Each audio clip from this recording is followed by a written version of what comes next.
presento esta mesa redonda que dentro del Máster de Tecnologías Digitales e Innovación en Ingeniería del Colegio de Ingenieros de Caminos, Canales y Puertos y la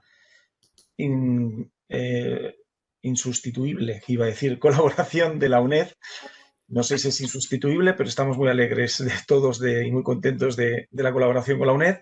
Bueno, pues vamos a presentar una mesa redonda sobre un tema que creo que es de mucha actualidad, que tiene que ver con la Carta de Derechos Digitales, porque uno de los temas que más ha llamado la atención, sobre todo por los artículos y las reacciones que hemos visto a la Carta de Derechos Digitales, es el tema de la identidad digital y especialmente el derecho del seudónimato, que mucha gente pues le suena un poco raro, aunque el uso del seudónimo es una cosa antiquísima, vamos, de siglos, ¿no? Y en España está reconocida desde hace muchos años. Pero es verdad que la formulación del seudónimato, incluso algunos la interpretan como pseudoanonimato, que sería otra cosa, que sería el falso anonimato, pero también estaba muy relacionado, porque hay gente que cree en el anonimato y en el fondo es un pseudoanonimato, porque no es anonimato completo, ¿no? Y hay forma de desvelar quién está detrás. Pero bueno, vamos a intentar distinguir el pseudonimato y el anonimato dentro del derecho a la identidad digital y vamos a intentar diferenciarlo de un inexistente derecho a la impunidad, porque no hay derecho a la impunidad y un Estado de Derecho no puede permitir espacios de impunidad. Pero vamos a ver en el debate que se trata de, sobre todo, de que los que estemos presentes es un tema muy polémico sobre el que no hay certezas absolutas y entonces se trata de que tanto los ponentes como los asistentes generemos un debate.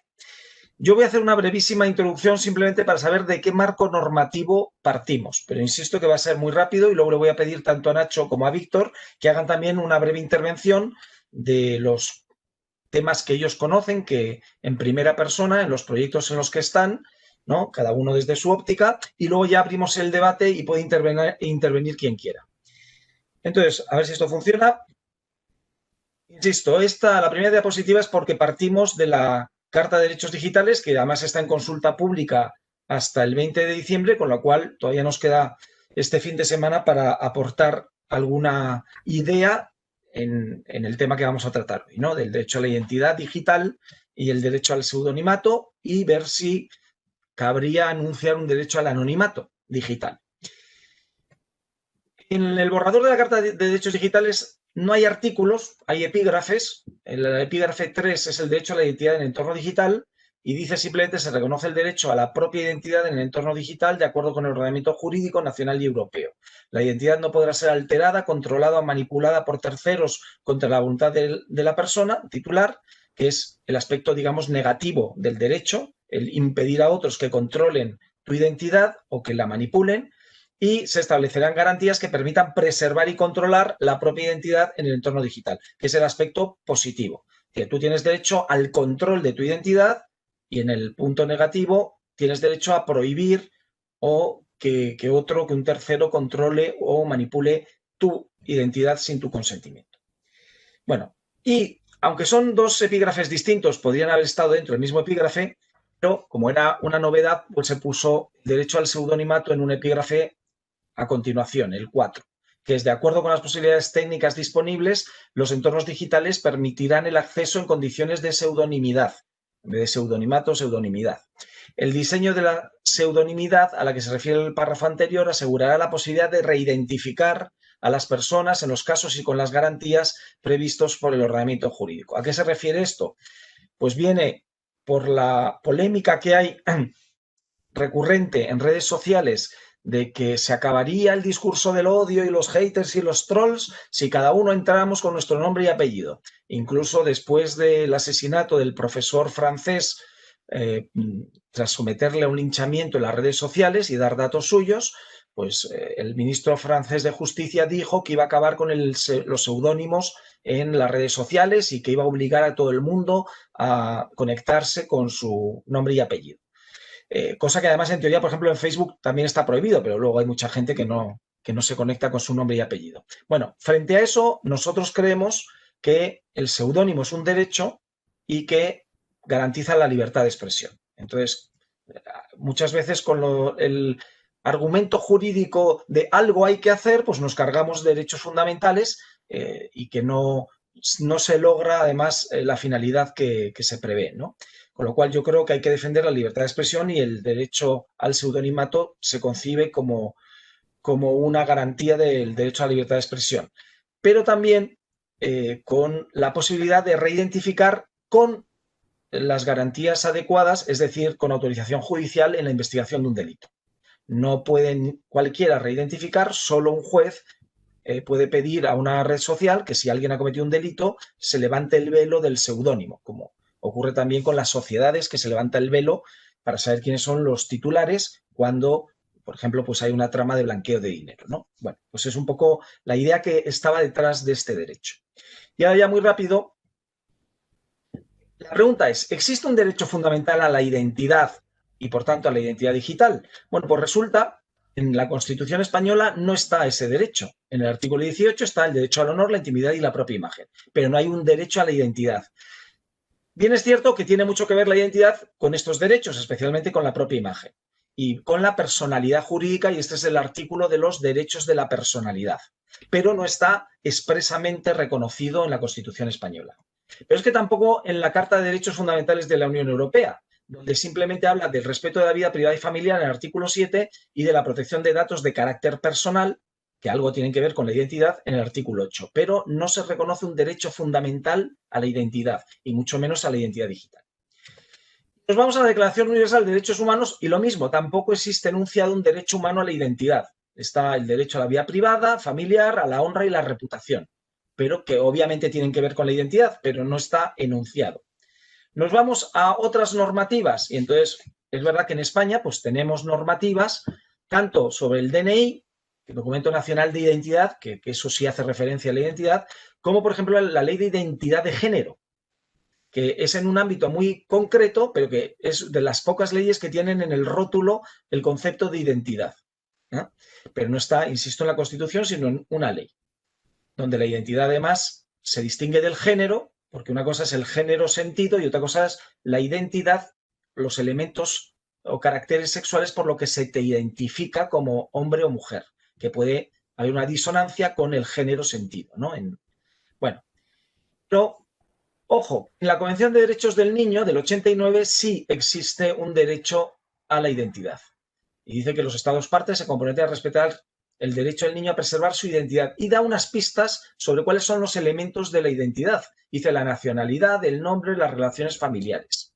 Y cuando un niño sea privado ilegalmente de alguno de los elementos de su identidad o de todos ellos, los Estados partes deberán prestar la asistencia y protección apropiadas con miras a restablecer rápidamente su identidad.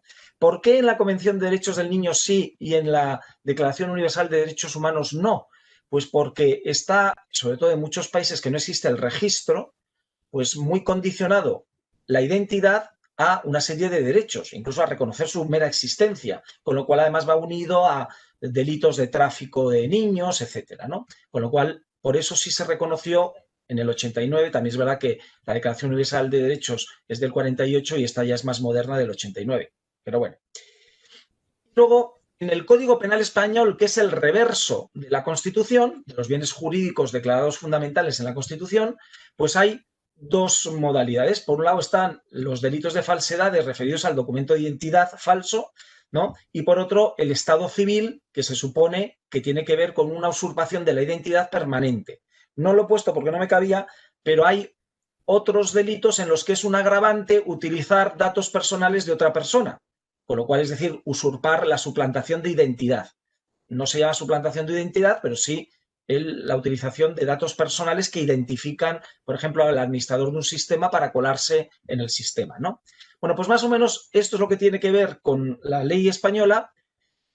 Pero también hay un tema que es mucho más antiguo, es la ley de propiedad intelectual del 87, pero bueno, que nos podríamos ir a la del siglo pasado, a la del siglo XIX, que es el derecho moral que incluye no solo si la obra ha de ser divulgada y en qué forma, sino determinar si tal divulgación se hace con el nombre, con el seudónimo o anónimamente. Con lo cual aquí habría un derecho al seudonimato y al anonimato en el ámbito de la propiedad intelectual. Y luego el reconocimiento de la condición de autor de la obra también bajo nombre o bajo seudónimo. pero va unida esas tres posibilidades. Y por último, ya termino aquí la presentación, todo el mundo ha unido el tema del seudónimo o el seudonimato a la pseudonimización del Reglamento General de Protección de Datos. Y efectivamente, el tema de la identidad, y digo sobre todo más bien que de la identidad, de la identificabilidad, es un concepto clave en protección de datos. Y el propio concepto de dato personal es toda información sobre una persona física identificada o identificable. Y el reglamento dice, se considera persona física identificable toda persona cuya identidad pueda determinarse directa e indirectamente, en particular mediante dos formas, o un identificador, como por ejemplo nombre, número de identificación, datos de localización, un identificador en línea, o uno o varios elementos propios de la identidad física, fisiológica, genética, psíquica, económica, cultural o social de dicha persona. Con lo cual, cualquier cosa que ayude a la identificación están dentro del concepto mismo de dato personal. Que es curioso porque la gente dice una cosa que no es exacta. Dice que un dato personal es aquel dato que identifica a una persona. No es verdad. Es cualquier dato sobre una persona identificable, que es distinto. Porque un solo dato no identifica, puede no identificar a una persona, pero sí es personal, si la persona es identificable por otros datos, ¿no? Y es una matización que siempre hago porque la gente repite mucho que dato personal solo es el que identifica a alguien, y no es verdad. La definición de pseudonimización es lo contrario. Un dato personal es el asociado a una persona identificada o identificable. Este es uno que no se puede atribuir o no se puede asociar a una persona identificada o identificable. Y para ello tiene que estar desconectado de otros datos que al cruzarlos sí podría identificarse a esa persona. Por eso dice que la otra información tiene que estar separada y sujeta a medidas técnicas y organizativas destinadas a garantizar que los datos personales no se atribuyan o asocien a esa persona identificada e identificable. Luego, también el concepto del seudónimo y la pseudonimización está implícito que sí se puede reidentificar, siempre que haya unos documentos aparte. Por eso hay que ponerlos bajo 7 llaves, porque si no están bajo 7 llaves y están disponibles, ni siquiera está bien pseudonimizado. Pero hay una idea de que existe una tabla de equivalencias en algún lugar guardada bajo 7 llaves. Y esto es importante. ¿Por qué? Porque no hay una definición en el Reglamento General de Protección de Datos de la anonimización, pero es distinta que la pseudonimización. Y viene en el considerando 26. Dice, los principios de protección de datos no deben aplicarse a la información anónima, es decir, información que no guarda relación con una persona física identificada o identificable, ni a los datos convertidos en anónimos de forma que el interesado no sea identificable o deje de serlo. En consecuencia, el presente reglamento no afecta al tratamiento de dicha información anónima, inclusive con fines estadísticos o de investigación. Y aquí está la clave. Si está bien anonimizado y no hay forma de reidentificar, eso es el anonimato. Si está disociado, pero hay forma de reidentificar, es el seudónimo o el pseudonimato o la pseudonimización. ¿De acuerdo? Esos son los dos en el Reglamento General de Protección de Datos. Bueno, y después de todo este totum revolutum, voy a ver si dejo de compartir. Vale.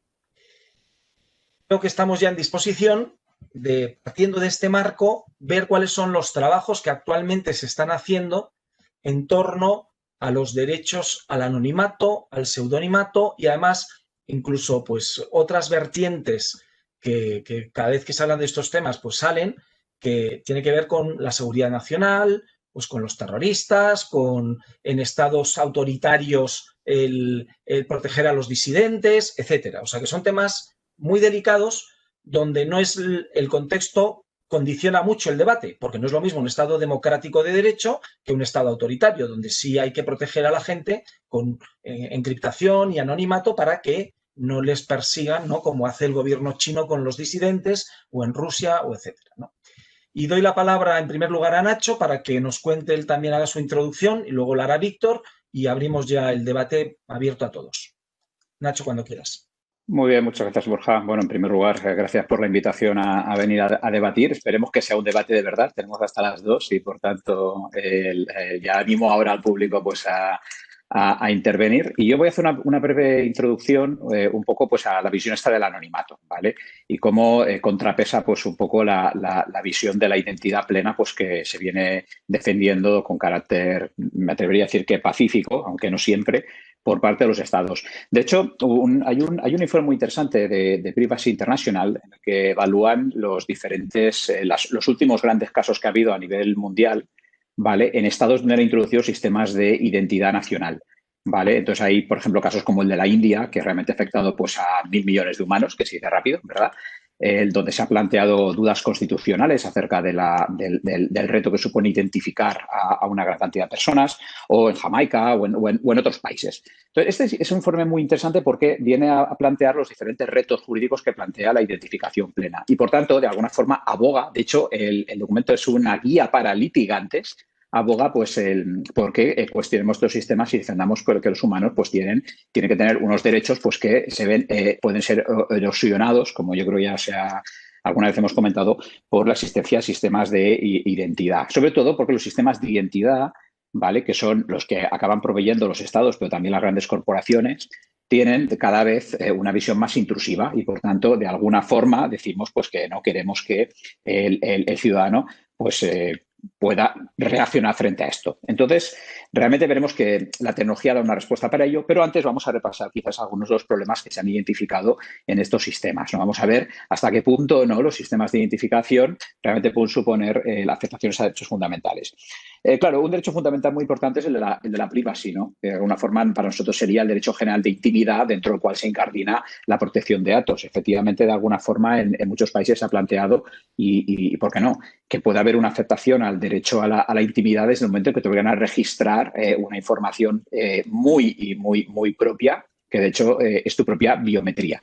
De hecho, la aparición del éxito abrumador de la incorporación de la biometría a los sistemas de gestión nacional de la identidad y la compartición de esta biometría, cosa que ya estamos haciendo en la Unión Europea, pues ha llevado a que la gente diga que esto afecta pues, a tu intimidad en esta versión de un registro personal.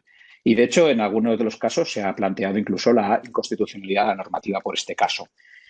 Claro, biometría suele significar muchas más oportunidades para hacer profiling, ¿no?, para crear perfiles de usuarios y muchas más oportunidades para la vigilancia global.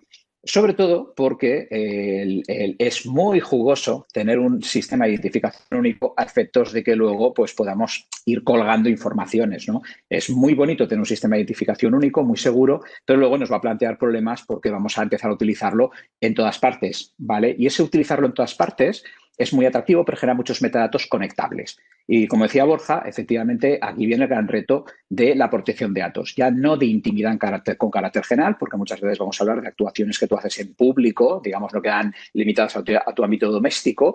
Y además, cuando haces esas actuaciones, ni siquiera usas la biometría, sino que utilizas el instrumento nacional de identidad que te entregan, que puede ser controlado por una contraseña, como pasa con el DNI electrónico, pero que al final va todo numerado contra ti. Y hay un único número que se utiliza para poder colectar y correlacionar eventualmente todas las informaciones de lo que tú estás haciendo.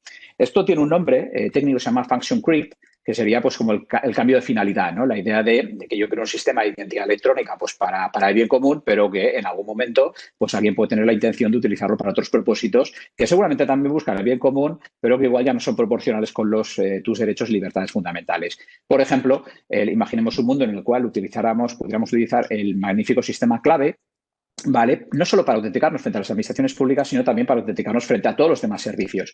Seguramente la agencia tributaria tendría la tentación, porque va de suyo, ¿verdad?, de pedir los metadatos de las conexiones para ver si puede derivar del estilo de vida, ¿no?, de dónde se conecta y qué operaciones hace un ciudadano con clave, si puede deducir pues, signos objetivos de riqueza a efectos de un eventual procedimiento de comprobación, ¿verdad?, o de eventual inspección. Y ese problema de function creep significa que tenemos que ser muy prudentes o tenemos que plantearnos que el ciudadano puede hacer cosas anónimamente. Porque efectivamente aquí está el debate. Entonces, claro, aquí empiezan a aparecer cosas, ¿no? Por ejemplo, ¿qué otro problema se identifica con respecto a los sistemas de identificación electrónica? Bueno, pues que son eventualmente discriminatorios. Por ejemplo, en el caso del Tribunal Constitucional de la Corte Suprema India, uno de los temas que cuestionaban la constitucionalidad del sistema de identidad es que en la India tienes gente con lepra que, por tanto, no tiene huellas, no tiene fingerprints, no tiene huellas dactilares precisas que puedas incluir en un sistema de identidad electrónica. Y dado que en la India el sistema de identidad electrónica está ligado a la concesión de subvenciones, quien no tiene identidad no recibe subvenciones y eso es eventualmente discriminatorio.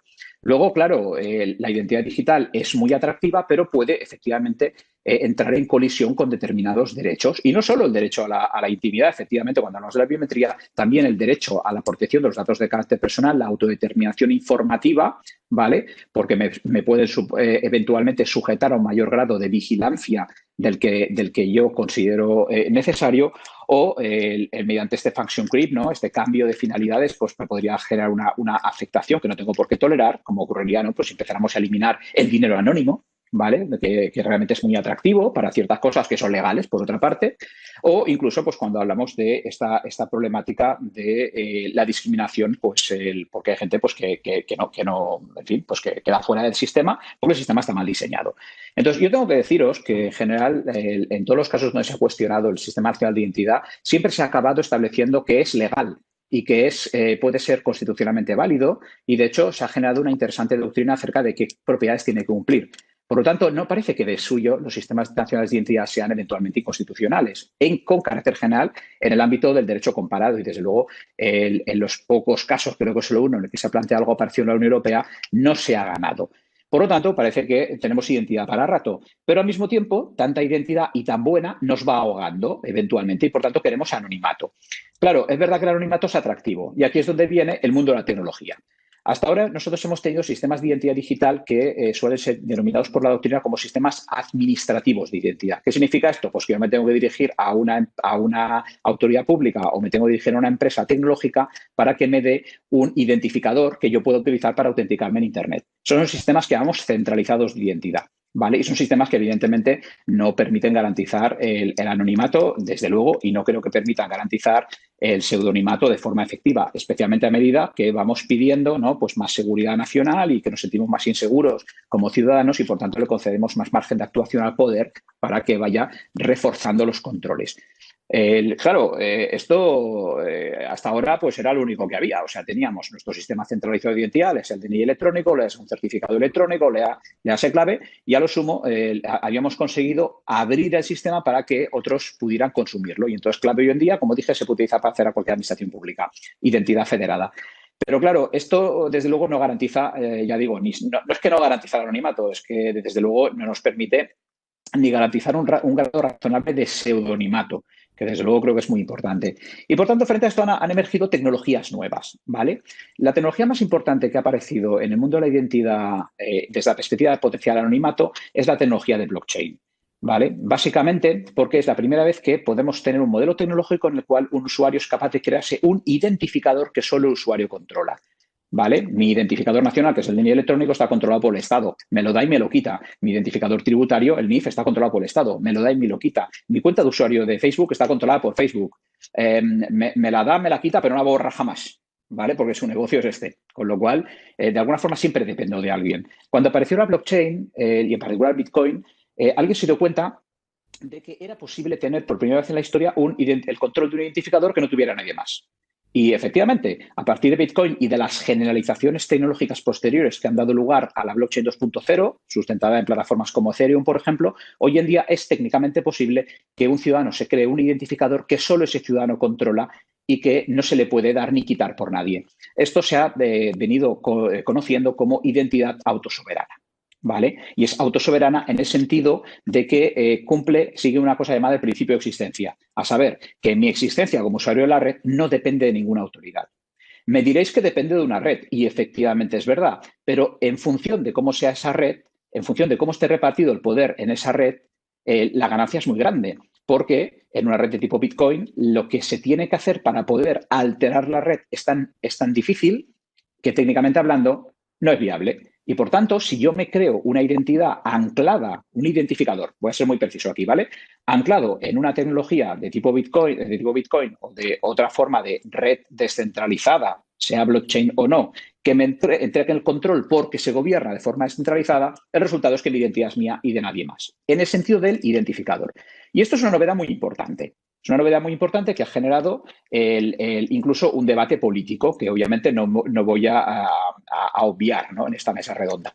Vamos a ver, en cierto momento, ¿no?, en España pues, se inicia, ¿no?, el llamado procés de independencia de Cataluña o desafío independentista para otros o, en fin, ruptura de España para unos terceros. Sin entrar en debates de tipo político al respecto de esto, lo cierto es que eso genera un ambiente en medio del cual aparece una iniciativa disparada por la Generalitat de Cataluña llamada Identicat. El proyecto Identicat era un proyecto que consistía en aplicar el régimen jurídicamente vigente de la ley, hasta en aquel momento, de la legislación de procedimiento administrativo común, para que los ciudadanos pudieran obtener en una blockchain no controlada por ninguna autoridad pública, un identificador autosoberano y a partir de aquí poder obtener credenciales de identidad. Y aquí es donde se ve cómo funcionan estos sistemas que eventualmente permiten o el anonimato o un pseudonimato muy reforzado, ¿vale? Porque básicamente el ciudadano primero obtiene su identificador, para lo cual no tiene que acreditar su identidad ante nadie, simplemente descarga un software, se conecta a un sistema y se genera con su cartera electrónica, criptográficamente se genera su identificador y ya lo tiene. El proyecto no consistía en entregar este tipo de identificadores ni habilitar la funcionalidad de estos tipos de identificadores. El proyecto consistía en que una vez una persona tuviera esto, pudiera dirigirse a una autoridad pública y obtener una credencial con su nombre, apellido y número de DNI, ¿vale? Para lo cual hubiera tenido que personarse ante una oficina pública, enseñar el DNI, mostrar que controlaba este identificador de forma exclusiva mediante un procedimiento técnico y entonces se le entregaría un papelito electrónico con su nombre, su primer apellido, su segundo apellido y el número de DNI. O, por ser más preciso, tantos papelitos electrónicos como datos de identidad. Este sistema permite realmente que el ciudadano luego comparta libremente con quien quiera estas informaciones, porque la verificación de su autenticidad se produce mediante la red. Y quien desaparece de la ecuación es la Generalitat. Ya no necesitas a quien te ha dado ese atributo, quien te ha certificado, en este caso, la identidad con base en el DNI, intervenga. Por lo tanto, la identidad autosoberana, que tendría estos dos planos, el plano puramente autosoberano de control de tu identificador, ¿vale?, y el plano de obtención de credenciales verificables, pues te aporta un nivel de autonomía personal muy importante. De hecho, el término que ha emergido con mucha fuerza cuando hablamos de estos identificadores es el de Autonomous Identifiers, ¿no?, identificadores que son de control autónomo, que están bajo tu control. Pero claro, ciertamente aquí aparece el problema del anonimato. Obviamente, el proyecto Identicat lo que perseguía es que no hubiera anonimato, es que lo que perseguía es que el ciudadano pudiera identificarse frente a terceros pues, con su nombre real. Pero es cierto que la tecnología de base, no el proyecto Identicat, esa tecnología de blockchain, es verdad que permite que alguien se cree una identidad completamente anónima. ¿Por qué? Porque para acceder a la red de blockchain no tienes que enseñar ningún papel. No hay ninguna obligación legal impuesta sobre nadie para que te registre, te identifique y genere un registro que esté a disposición de la policía.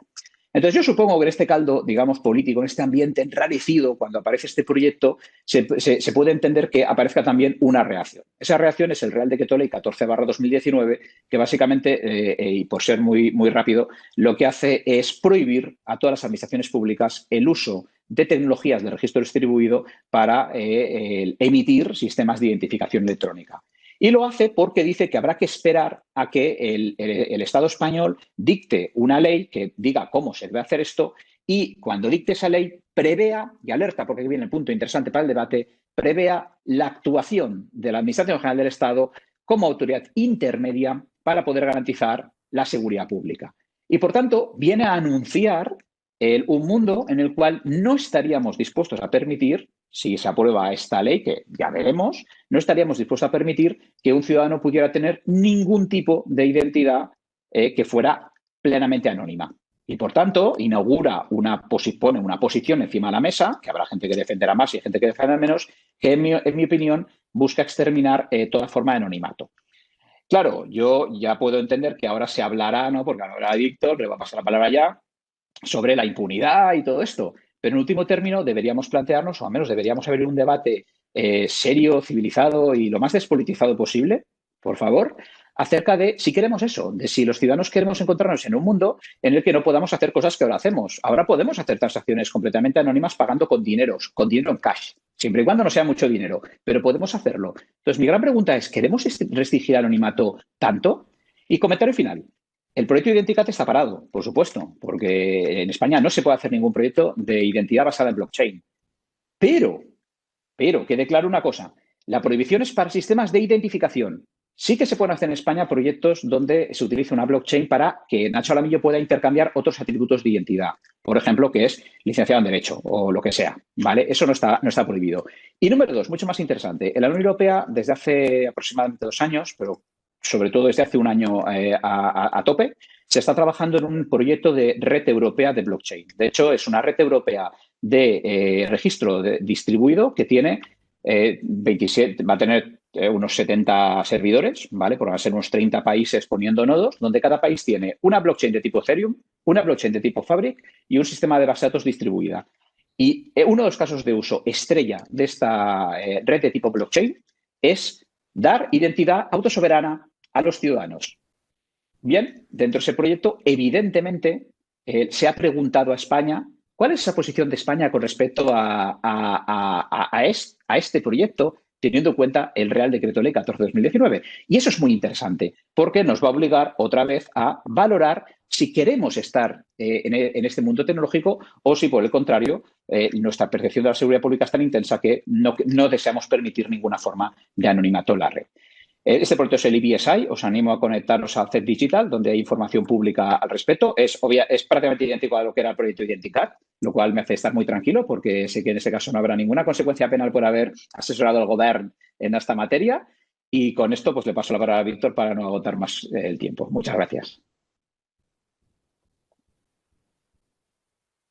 Buenos días, muchas gracias a la organización y particularmente a Borja, que es la persona que me ha llamado ya por segundo año, ¿no? El año pasado tuvimos la suerte de compartir la mesa física y este año, pues por las circunstancias, obviamente, estamos cada uno en nuestra oficina o en nuestra casa.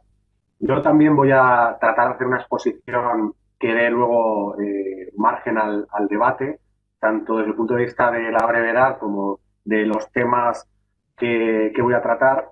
Lo de ser el último, pues me obliga a no repetirme, obviamente no voy a decir cosas que ya se han dicho, o por lo menos no las voy a repetir de la misma manera, y sí que voy a tratar de hacer pues un aporte de mi propia cosecha, ¿no? Un poco más personal y basado en mi propia experiencia con estos temas profesional e incluso personal, ¿no? Porque claro, al final tenemos que trasladar de alguna manera todas estas cuestiones que parecen muy teóricas, muy jurídicas, pero realmente, también como decía Borja, es que estamos hablando de miles de años incluso, ¿no? En cuanto por ejemplo, la firma con seudónimo pues, de los literatos durante toda la historia. Lo que pasa es que obviamente estamos dando ya una visión más actual y que afecta a todas las ramas del derecho. Empezando por lo que son los derechos digitales, evidentemente son derechos, es una categoría de derechos que existe hoy en día. Existe el debate de si son fundamentales o no lo son. Desde luego tienen conexión con los derechos fundamentales, sobre todo con el artículo 18 de la Constitución, pero como mínimo son derechos digitales, que es una categoría de derechos reconocida en la ley orgánica de protección de datos y garantía de los derechos digitales. Ahora, pues muy bien, el grupo en el que se encuentra, ¿no?, que están desarrollando la Carta de Derechos Digitales, pues le van a dar un desarrollo y otra dimensión más amplia, más completa y entiendo que más moderna a esta categoría de derechos, ¿no? Pero está claro que son derechos digitales. ¿La identidad digital es un derecho digital? Hombre, pues yo creo que sí. Claro, es verdad, y también se decía antes, que hasta ahora el ordenamiento jurídico habla poco de la identidad como derecho. Sí que regula la identidad en algunos casos, pero como mínimo es la premisa del ejercicio de los derechos, porque la identidad de una persona deriva de la existencia de la persona. Por eso la carta mencionada, ¿no?, también por Borja, de los derechos de los niños, habla del derecho a la identidad, porque un niño desde que nace existe y la existencia es lo que te permite pues, disponer de la capacidad para realizar acciones humanas, muchas de las cuales pues, tienen efectos de derecho, con lo cual la existencia y la identidad creo que son una cosa o ambas cosas están vinculadas y pues, produce efectos de derecho en el sentido de que siempre,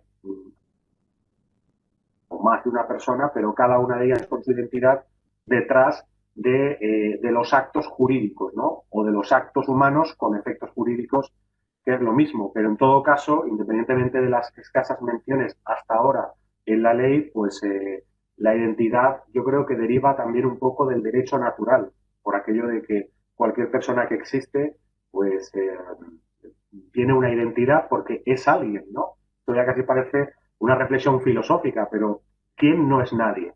No me refiero en el sentido coloquial de no, fulanito no es nadie, o no, la abuelita cuando dice no somos nadie, no, pero todo el mundo es alguien. Yo creo que esto pues es interesante reconocer la identidad digital, la identidad, que es un poco la premisa de la identidad digital como un derecho, porque es un derecho que deriva de la propia existencia, ¿no?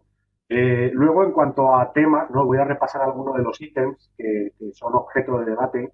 La firma con seudónimo, ya lo hemos dicho antes, es algo absolutamente histórico, antiguo, desde hace muchos años y han dicho mis compañeros que garantiza, entre otras cosas, la libertad de expresión. No tanto la firma con seudónimo como el pseudonimato, que de alguna manera es verdad que garantiza la libertad de expresión por aquello de que una persona psicológicamente se puede sentir más libre de hablar cuando pues no puede ser identificada directamente, aunque estoy de acuerdo en que a la postre pues puede serlo porque está el tema de la identificabilidad, ¿no?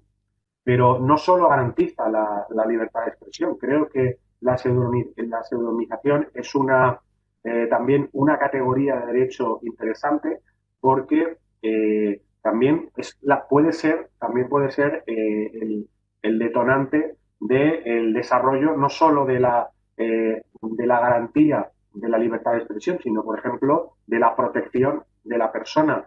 La firma con seudónimo hace años que la Administración la utilizamos, por ejemplo, los policías, en los ayuntamientos tenemos la policía local y la policía local se le proporcionó un sistema de firma, tienen las dos en realidad, tienen la firma electrónica, vamos a decir, normal, y luego tienen la firma con seudónimo, que ellos sabéis que tienen una placa identificativa. De hecho, cuando un policía local está actuando por la calle, pues ¿no? Lo hemos visto incluso en las películas, ¿no? Me dice su número de placa, bueno, pues su número de placa es también un identificador, aunque realmente no es su nombre. Una persona se llama, pues como se llama, y luego el número de placa, de alguna manera es la pseudonización de los policías. Y luego tienen firma electrónica con seudónimo, porque es verdad que, vamos a decir, sus expedientes, por así decirlo, pueden tener un punto de conflicto, pues a veces hay o muchas veces hay cuestiones relacionadas con multas o actos administrativos no muy favorables para el interesado, como solemos decir, en el ámbito de la administración. Y bueno, pues no, tampoco es obligatorio que se identifique directamente con nombre y apellidos, sobre todo en un municipio más bien pequeño o en sitios donde todo el mundo se conoce, ¿no? Pero, claro, el caso extremo de esto, y voy a contar una anécdota de cuando yo trabajaba en el Consejo Insular de Ibiza, que Ibiza, bueno, el Consejo Insular sabéis que es un poco la administración provincial, por así decirlo, es el gobierno de la isla, y entre otras competencias tiene el tema de el otorgamiento de licencias de actividad, ¿no? De espectáculos, por ejemplo. Claro, yo me enteré ya cuando llevaba un tiempo que entre nuestros administrados, valga la expresión, pues teníamos gente tan simpática como la mafia rusa. Entonces, pues bueno, lo de la firma con seudónimo, desde el principio, algunos funcionarios me lo preguntaron, me lo pidieron, esto lo podemos poner la firma con seudónimo. Yo conocía, claro, la experiencia de la policía, ¿no? De ese colectivo, pero no entendía por qué tenían tanto interés en eso. Pues claro, en el momento en que un empleado público tiene que hacer un informe denegatorio de una licencia de actividad o de apertura una discoteca cuyo promotor pues es a lo mejor una persona conocida por sus prácticas delictivas y en ocasiones violentas, pues la gente no quería aparecer en ese expediente. Entonces, yo ya cuando entendí esto me di cuenta de que como secretario, ¿no? Que sabéis que a la postre somos los que notificamos las resoluciones administrativas, pues ya había firmado un montón, con lo cual dije, bueno, pues no os preocupéis, vamos a poner la firma con seudónimo, pero no os preocupéis que supongo que cuando empiecen a matar a la gente, el primero que matarán será a mí. Entonces no. Pero bueno, sí que de alguna manera la firma creo que responde, por un lado, a la protección de los funcionarios en cuanto a determinadas actuaciones administrativas que pueden ser muy desfavorables al interesado cuando el interesado tiene malas pulgas y obviamente también respeta el derecho, que es la contrapartida, el derecho de cualquier persona de identificar autoridades y funcionarios porque igualmente se puede identificar a la autoridad funcionaria. Es un derecho de la Ley 39/2015. Luego, también hablando de la profesión de secretario, ¿no? Sabéis que nosotros somos, pues como tenemos una cierta potestad de identificación, ¿no? Por la fe pública, una identificación notarial. La identificación del secretario, pues es curiosa en ese sentido, ¿no? Yo, entre otras, vamos a decir, funciones, pues está la de cada 4 años, la de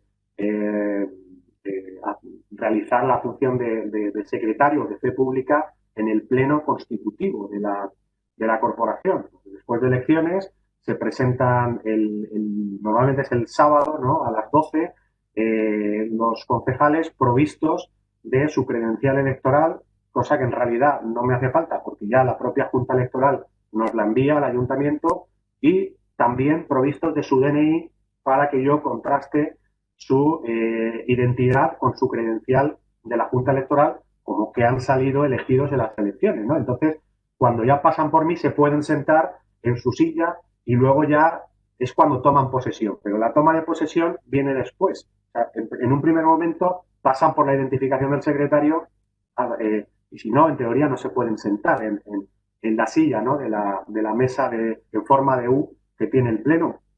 Pero es que me ha pasado muchas veces o varias veces que como esos días, como ese día de la toma de posesión, los concejales están nerviosos, pues a algunos se le olvida el DNI. Entonces, ¿qué haces? Claro, imaginaos el caso de un concejal que llevaba 20 años siendo concejal, o sea, una legislatura más volvía a ser concejal y se le había olvidado el DNI. Y entonces coge y me dice, Víctor, se me ha olvidado el DNI, pero yo soy yo. Entonces, ¿qué haces? Pues una de dos, o depende de cómo tengas el día, ¿no? Si tienes el día borde, pues igual lo mandas a casa o le dices que no puede tomar posesión, ¿no? Se lo puedes decir y luego decirle que no, que es broma, siéntate. Pero claro, si lo conoces, esto es lo de la fórmula aquella de es público y notorio. Y yo, más de una vez, algún concejal dado el DNI en casa, o sea, no provisto con su documento de identidad, pero que yo sabía efectivamente quién era, sin ningún género de dudas, cómo se llamaba y que también había resultado elegido concejal, pues le dije que tomara asiento. Luego hay algún debate dentro de mi colectivo, pero ¿qué has hecho? Estás loco. Imagínate que es su hermano gemelo y toma posesión en lugar de él. Y bueno, pues, no sé, asumo el riesgo. Pues es su hermano gemelo, con que no vaya al siguiente pleno me conformo, igual nunca nadie se entera. O sea, es decir, hay que tener también ese punto de flexibilidad, ¿no?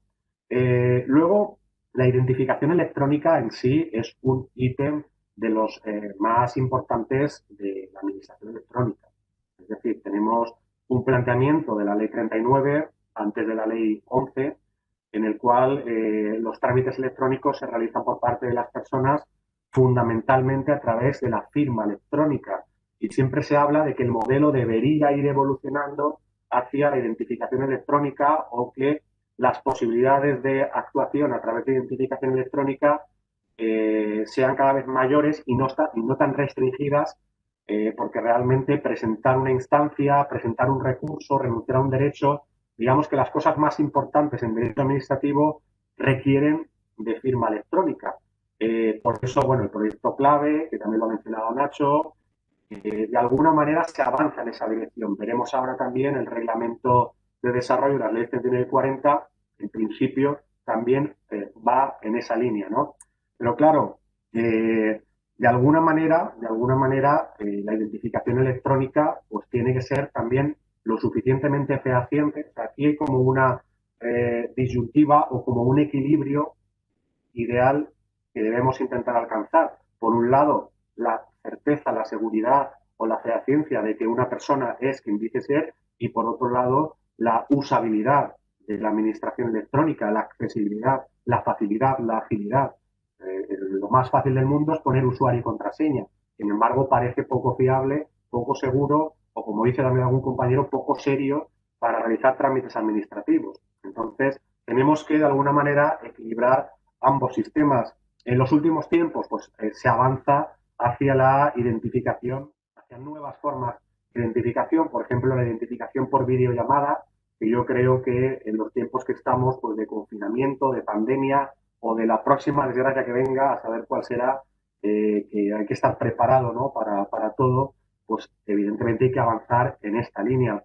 La identificación por videollamada ya la utiliza la agencia tributaria, aparece recogida en la reciente ley de servicios de confianza. Incluso hay un proyecto de orden ministerial para regular específicamente la identificación electrónica para obtener un certificado. Bueno, pues vamos a ver en esta línea. Yo entiendo que tiene cobertura legal en la propia ley 39/2015. Estamos hablando de una ley que le da una serie de, vamos a decir, potestades o capacidades a los funcionarios habilitados, no a los habilitados con carácter nacional, sino a los habilitados bueno, pues que pueden, por ejemplo, entre otras cosas, validar un documento, firmarlo, por así decirlo, en nombre del ciudadano, y esto en una videollamada en la cual el empleado público teleasiste al ciudadano, el ciudadano va desprovisto de cualquier tipo de identificación, pero en la propia llamada el funcionario que tiene esa potestad, porque la tiene en presencial. Si la tiene en presencial, pues evidentemente la debería tener en telemático, buscando ese equilibrio entre el buen servicio y luego esa fehaciencia, ¿no? Que no hay que pecar ni para un lado ni para otro. Pero, bueno, existe un sistema, esto no está en ninguna ley, pero se utiliza en la práctica, que es el sistema de preguntas cruzadas. O sea, ¿qué es esto? Pues una serie, aparte de que, como decía antes también, en los pueblos pues todo el mundo se conoce, ¿no? Es verdad que es más fácil reconocer a una persona in situ que reconocerla a través de videoconferencia, pero por ejemplo se le pregunta datos no tan fáciles, por así decirlo, como el DNI, sino el segundo apellido de la madre. Bueno, pues el segundo apellido de la madre es más difícil. Lo normal es que una persona no tenga tanta información de otra como para saber ese tipo de datos. Y luego, evidentemente, hay que empezar a utilizar esto para la realización de trámites simples. Por si acaso, ¿no? Hay alguna, por si acaso metemos la pata, por así decirlo. Pero creo, sinceramente, que tenemos que avanzar en esta línea porque al final se podría incluso realizar el trámite, es decir, no solo empezarlo, sino terminarlo en esa videollamada. Y puede que nos veamos abocados a, no solo como posibilidad, sino como obligación, eh, como por ejemplo del Ayuntamiento de Alcira, ¿no? De mi ayuntamiento, durante la época dura de confinamiento, en la que no se podía salir, o creo que solo se podía salir a pasear el perro, que lo recuerda. Claro, entonces la gente tiene derecho a realizar trámites. Pues había compañeros que decían que no, porque estaban los procedimientos paralizados. Yo me niego a defender la postura de que durante un confinamiento la administración tiene cerradas las puertas. A lo mejor las puertas físicas sí, pero las puertas de la sede electrónica no, o de otros medios de comunicación. Entonces nos inventamos una cosa que se llamó el Sensefirma, que era la posibilidad para personas poco, vamos a decir, puestas en el uso de los medios electrónicos, de la sede electrónica, de la firma electrónica, la posibilidad de realizar trámites, evidentemente trámites sencillos, por la vía electrónica y sin ni siquiera disponer de certificado o sin exigirle nosotros certificado. Por eso se llamó sense firma, ¿no? Que es sin firma. Y bueno, pues también esto tuvo sus críticas, pero bueno, de momento nadie lo ha denunciado. O sea, es decir, se intentó abrir una puerta más para aquellas personas pues que tenían una necesidad imperiosa de realizar algún trámite con nuestra administración y no podían hacerlo físicamente y tampoco sabían hacerlo de forma telemática, ¿no? Obviamente ahora mismo lo hemos quitado porque ya están abiertas las puertas de la Oficina de Atención Ciudadana, pero en ese momento pues nos pareció adecuado. Luego, bueno, pues el tema, cambiando un poco de tercio, el tema de las redes sociales, los anónimos, los seudónimos, la sensación de impunidad, pues yo creo que la gente aquí le falta, sinceramente, le falta mucha cultura de lo que es el anonimato y de lo que es la sensación de impunidad, que no es lo mismo que la impunidad. La sensación de impunidad es cuando uno hace algo y está convencido de que no le va a es que no te pillen. Una cosa totalmente distinta. En efecto, las personas que actúan en las redes sociales son todas ellas, todas, sin excepción, absolutamente identificables. Todas, sin ninguna excepción. Entonces, por eso digo que la impunidad es una sensación, no es una realidad y evidentemente pues en las redes sociales pasan cosas. La gente normalmente opina, una opinión puede ser una estupidez y eso pues no es ningún delito, es totalmente aceptable, forma parte de la libertad de expresión, pero puede ser que la estupidez a veces vaya más allá de lo razonable o incluso más allá de lo legal. Hay declaraciones que se pueden emitir que pueden ser constitutivas de delito, ¿no? Las típicas injurias, calumnias y todo esto pues tiene efectos de derecho, en este caso ya dentro de la rama del derecho penal, aunque la persona se llame Juan García y firme como Perico el de los palotes.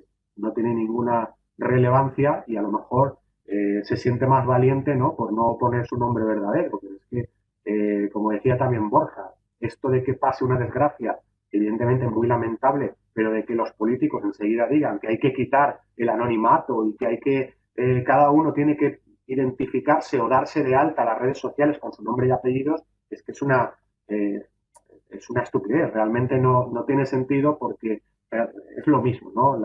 La comisión de delitos es perseguida por la ley y evidentemente existen los medios técnicos, además, sin ningún tipo de dificultad para acabar identificando al autor, ¿no? Había una escena la verdad es que un poco ridícula, ¿no? Hay una película, mejor dicho, una saga de películas muy exitosas del cine español que se llama Torrente, que, pues bueno, no es que sea un gran fan, pero me acuerdo es de una escena en la cual el protagonista, ¿no? Santiago Segura, pues entra en una casa porque es un policía un poco raro, ¿no? Yo creo que es más delincuente que policía. Y como está grueso, a la hora de escapar por la ventana, pues del bolsillo se le cae el DNI. El DNI se le queda en el lugar del delito, no sé qué había robado, qué había hecho, y bueno, pues luego resulta que lo pillan, ¿no? Esto es un ejemplo de que todo lo que hacemos, tanto en la vida real como sobre todo en el mundo digital, todo deja rastro, todo deja rastro. No siempre va a ser tan evidente como que al delincuente se le caiga del bolsillo su DNI y lo deje en el lugar del delito, pero el rastro electrónico o el rastro digital es absolutamente localizable, ¿no? Y el derecho al anonimato no tiene nada que ver tampoco con el derecho a la impunidad, ni que no existe tal derecho, ni con el famoso derecho al olvido. El derecho al olvido es otra cosa totalmente distinta. El derecho al olvido no tiene nada que ver con el anonimato, sino con el derecho a que Internet elimine contenidos que pueden ser perjudiciales para la reputación de una persona y que pueden ser eliminados, porque a veces no tienen que ser eliminados, ¿no? Pero estamos hablando de cosas distintas, ¿no? Ya por acabar, creo que el derecho a la identidad, como decía, tiene que ver con la existencia de la persona, con lo cual existe también un derecho a la identidad digital. Esto abre también debates como el del testamento digital, ¿no? Que es una cuestión también interesante, no sé si luego también podría salir. Y luego, pues por decir ya una última cosa, volviendo a la administración electrónica, obviamente dentro del proyecto de digitalización de los trámites, no solo está la digitalización, ¿no? O el paso a electrónico de un determinado trámite. A lo mejor el trámite se puede simplificar, incluso eliminar o automatizar. La automatización de trámites también es otra manera bueno, pues de plasmar a través de normalmente un sello de órgano la identidad de un órgano que en un primer momento no tiene, porque por ejemplo los certificados de empadronamiento en un ayuntamiento los firma, en muchos ayuntamientos, no en todos por desgracia, los firma el sello de órgano de secretaría, y el sello de órgano de secretaría no es lo mismo que el secretario, pero evidentemente se puede acabar identificando al secretario. La clave, por lo menos en administración electrónica, es que aunque haya una pseudonización o haya una automatización, la responsabilidad última es de la persona titular de la firma, ¿no? Y en el caso del sello de órgano de secretaría, pues es el secretario, igual que el sello de órgano de alcaldía, y son simplemente herramientas para agilizar los trámites. Pero, pues, en este caso tampoco tienen nada que ver con la, digamos, anonimización, ni muchísimo menos con la impunidad, porque la administración, sobre todo en la administración electrónica, el que la hace y la hace con un rastro electrónico, con toda seguridad, no voy a decir que el que la hace la paga, pero potencialmente la puede pagar, porque es absolutamente rastreable. Tenía alguna cosa más, pero veo que es ya la una, y para no consumir mucho más tiempo que mis compañeros, pues podemos abrir debate. Y bueno, ahora Borja retoma la palabra y nada, aún tenemos una horita que buena es para comentar alguno de estos temas. Gracias. Pues gracias a los dos, a Nacho y a Víctor, por sus más que introducciones y sus ponencias, porque yo, como estamos aunque sea virtualmente, pero en el Colegio de Ingeniero de Caminos, me ha recordado Víctor un viejo chiste que me contaba mi padre, que era que están en un funeral dos tipos y uno dice a otro la frase esa que dice Víctor, que dicen las abuelas: no somos nadie. Y el otro le contesta: usted no sé, yo ingeniero de caminos. Pues entonces hay alguien que es más alguien que otros, pero esto me lleva a otro tema que ha hablado Víctor, bueno, también Nacho, sobre el concepto filosófico o incluso matemático, incluso teológico de identidad. Yo, sabéis que me gustan mucho las etimologías y siempre digo que identidad viene idem entitas, la misma entidad.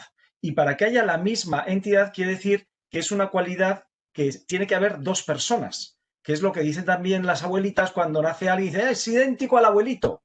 Pues es idéntico porque se parece a otra persona. Y el documento nacional de identidad sirve para identificar a alguien porque hay una foto nuestra. Y entonces el tío de la foto se parece mucho al que tiene delante.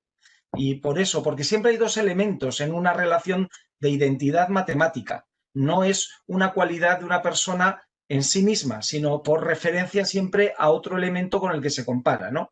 Y eso es en matemáticas, pero también, por ejemplo, desde el punto de vista teológico o bíblico, siempre digo que el que primero se planteó el problema de identidad fue Moisés, porque cuando se le aparece Dios ardiendo en la zarza, Yahvé, dice: vete al faraón y dile que vas a coger al pueblo y lo vas a sacar de Egipto y tal. Y entonces el pobre Moisés dijo: ¿y de parte de quién digo que voy? Y entonces, claro, Dios nunca había tenido que identificarse, ¿no? Y entonces es cuando suelta eso de yo soy el que soy, que yo creo que Moisés se quedó un poco como estaba, con el yo soy el que fui, que quiere decir que el que he sido siempre y el que, además eso tiene que ver con el verbo en griego tisemi, que quiere decir el que no es tenido por nadie, porque no ha sido creado por nadie, ¿no? Pero bueno, son cuestiones bíblicas sobre la identidad que luego al final se transforma en el derecho romano en cuestiones de la personalidad, que sabéis que persona es la máscara. Con lo cual, como bien decía Román, al que le voy a dar ahora la palabra, hemos hablado muchas veces por Twitter de este tema, dice, oiga, ¿hay una identidad digital o puede haber varias identidades digitales? Igual que lo de 3 personas y un solo Dios verdadero con la Santísima Trinidad. Es un solo Dios con 3 máscaras y el concepto de persona, de máscara, tiene que ver mucho con el de identidad, con el que nos manifestamos a los demás y con el que los demás nos reconocen.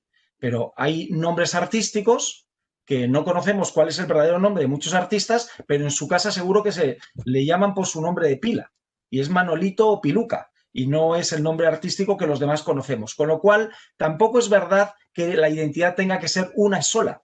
De hecho, nosotros tenemos muchos nicks, podemos tener muchos nicks en el entorno digital. El problema es que detrás de cada esa máscara, si la liamos, se pueda levantar para investigarlos. Bueno, como no me quiero enrollar, porque estos temas me apasionan, le quiero dar tenemos un cuarto ponente que ha estado escribiendo en el chat mientras hablabais y que yo creo que ya no puede contenerse más y que quiere intervenir también con su voz y con su imagen. Así que, Román, cuando quieras.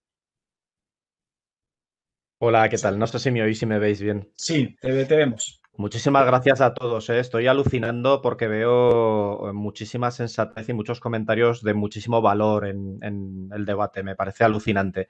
Yo quería haceros reflexionar sobre distintas cosas. El comentario que he puesto en Lazarillo de Tormes, yo creo que hay que tomárselo muy en serio.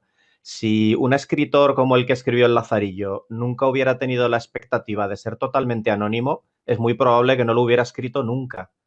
¿Vale? Entonces, este debate sobre el pseudonimato frente al anonimato a mí me preocupa más cuando todos los relatores de la ONU sobre materia de libertad de expresión insisten con mucha firmeza en que el anonimato es esencial para la libertad de expresión. Y ahí no pone pseudo, ahí pone anonimato. ¿Vale? Es muy importante. Yo comprendo la preocupación con la impunidad. Y entiendo que nadie quiere que haya una cuadrilla de troles o haya una cuadrilla de personas que se crean pues con libertad total para amenazar, insultar, emitir mensajes peligrosos para la sociedad, etcétera. Y lo comprendo y lo comparto. Pero las propias fuerzas y cuerpos de seguridad del Estado insisten que ellos siguen sus métodos de investigación tradicional y les funcionan, ¿vale? Mejor o peor, más adaptados o menos adaptados al entorno tecnológico, pero yo creo que les funcionan y son ellos los primeros que dicen que a lo mejor no habría que tocar nada, ¿vale? Esto dicho en genérico. Luego, obviamente, hay gente más partidaria de la seguridad más dura y hay gente más partidaria de la privacidad más dura. Pero a mí me preocupa que partamos de la discusión obviando la palabra anonimato. O sea, ya es como hemos dado un paso adelante, ¿no? Ya el anonimato no es una opción. La única opción es el pseudonimato y no es así, ¿vale? Luego, adicionalmente, recordemos que en el common law y las culturas anglosajonas no existe el documento nacional de identidad. O sea, en España y en Europa, en algunos países, estamos partiendo de una situación donde asumimos que tenemos que tener un documento de identidad. Es que a lo mejor hay que debatir sobre si debemos tener ese documento de identidad. A mí me preocupa. ¿Por qué debo tenerlo? ¿Estados Unidos está todo el día en llamas porque la gente no está identificada por defecto? ¿Inglaterra está todo el día en llamas porque la gente no está identificada por defecto? Pues no lo parece, ¿no? Parece que son países que tanto Transparencia Internacional como otras organizaciones como Amnistía y la ONU, aparte de pequeñas peculiaridades sobre el cumplimiento de la Carta Magna, ¿vale? Pues no los tienen considerados como países, como podríamos hablar pues de un Yemen o yo qué sé, o Burkina Faso, ¿vale? Entonces creo que a lo mejor el debate hay que retroceder a otra posición, que es a lo mejor no necesitamos documento de identidad de ningún tipo, ¿vale? Y esto es un debate que no sale nunca, ¿eh? Yo lo saco siempre porque es que hemos dado por supuesto que lo tenemos que llevar, ¿vale? Pues a lo mejor no. Entonces, es un tema que también hay que hablar. Y luego el tema de la entidad versus las identidades, yo creo que la realidad patente es que hay múltiples identidades. Yo no soy el mismo Román cuando estoy en una empresa como cuando estoy hablando con amigos míos en un entorno, pues todo el mundo lo sabe porque lo digo mucho, yo ideológicamente soy anarquista. Entonces, pues claro, mi personalidad y mi forma de expresarme cuando estoy en un entorno con personas ideológicamente afines es de un tipo, es una identidad que es Román opinando sobre el anarquismo de Godwin o sobre Proudhon, ¿vale? Pero profesionalmente, mi mundo profesional es la empresa, con lo que yo tengo una identidad empresarial en varias empresas, ¿vale? Entonces, soy una entidad que expresa sabores o máscaras, como ha dicho Borja, de distintas identidades. Y esas identidades además tienen atributos que pueden estar cruzados. Yo puedo tener un mismo atributo en la identidad del Román empresarial que es un atributo del Román anarquista, ¿vale? O que es un atributo del Román el defensor del imperio de la ley.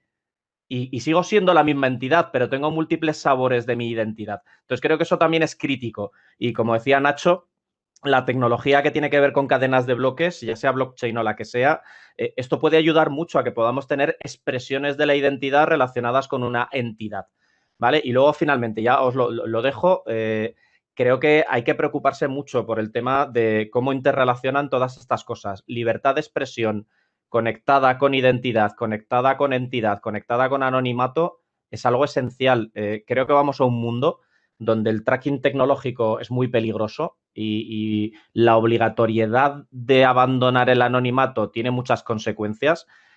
Las demostraciones palpables que todos conocemos es que por muy judicializado que esté el control de una herramienta que conculca derechos, y os voy a poner un ejemplo muy claro, Sitel y el acceso que ha tenido ilimitado Villarejo a Sitel, ¿vale? Es un ejemplo claro de que no hay forma humana de blindar una herramienta que conculca derechos y pretender que la hay es autoengañarnos cuando tenemos múltiples evidencias pasadas de esto, a mí me alarma, porque entonces, claro, estamos asumiendo que vamos a tener un registro de judíos, uy, perdón, no he dicho judíos, quería decir un registro de seudónimos asociados con las personas y vete tú a saber si hay un camisa parda, digo, perdón, es que qué obsesión tengo con estas cosas de las listas de personas, cómo acaban. ¿Vale? Pues tenemos un registro de gente que vete tú a saber dónde acaba o quién es el que está metiendo la mano por detrás. ¿Vale? Y ojo que yo soy el primero, y Borja lo sabe porque lo debatimos mucho, que estoy obsesionado con el imperio de la ley. ¿Vale? Creo que es lo único, la ley es lo único que nos unifica a todos, que permite que una persona como yo y una persona como Borja nos sentemos a cenar sin querer apuñalarnos. ¿Vale? Entonces creo que es muy importante defender esto, pero partiendo del hecho real. O sea, sabemos que una base de datos con nombres de personas va a terminar filtrada o va a terminar con la mano metida por detrás. Ojo, no vivamos también en el mundo de los unicornios de que los procesos judicializados funcionan siempre, ¿vale? Y muchas gracias por la oportunidad para comentar. Bueno, gracias a ti y no nos asesinamos porque yo soy mucho más grande que tú y más fuerte y no te atreverías.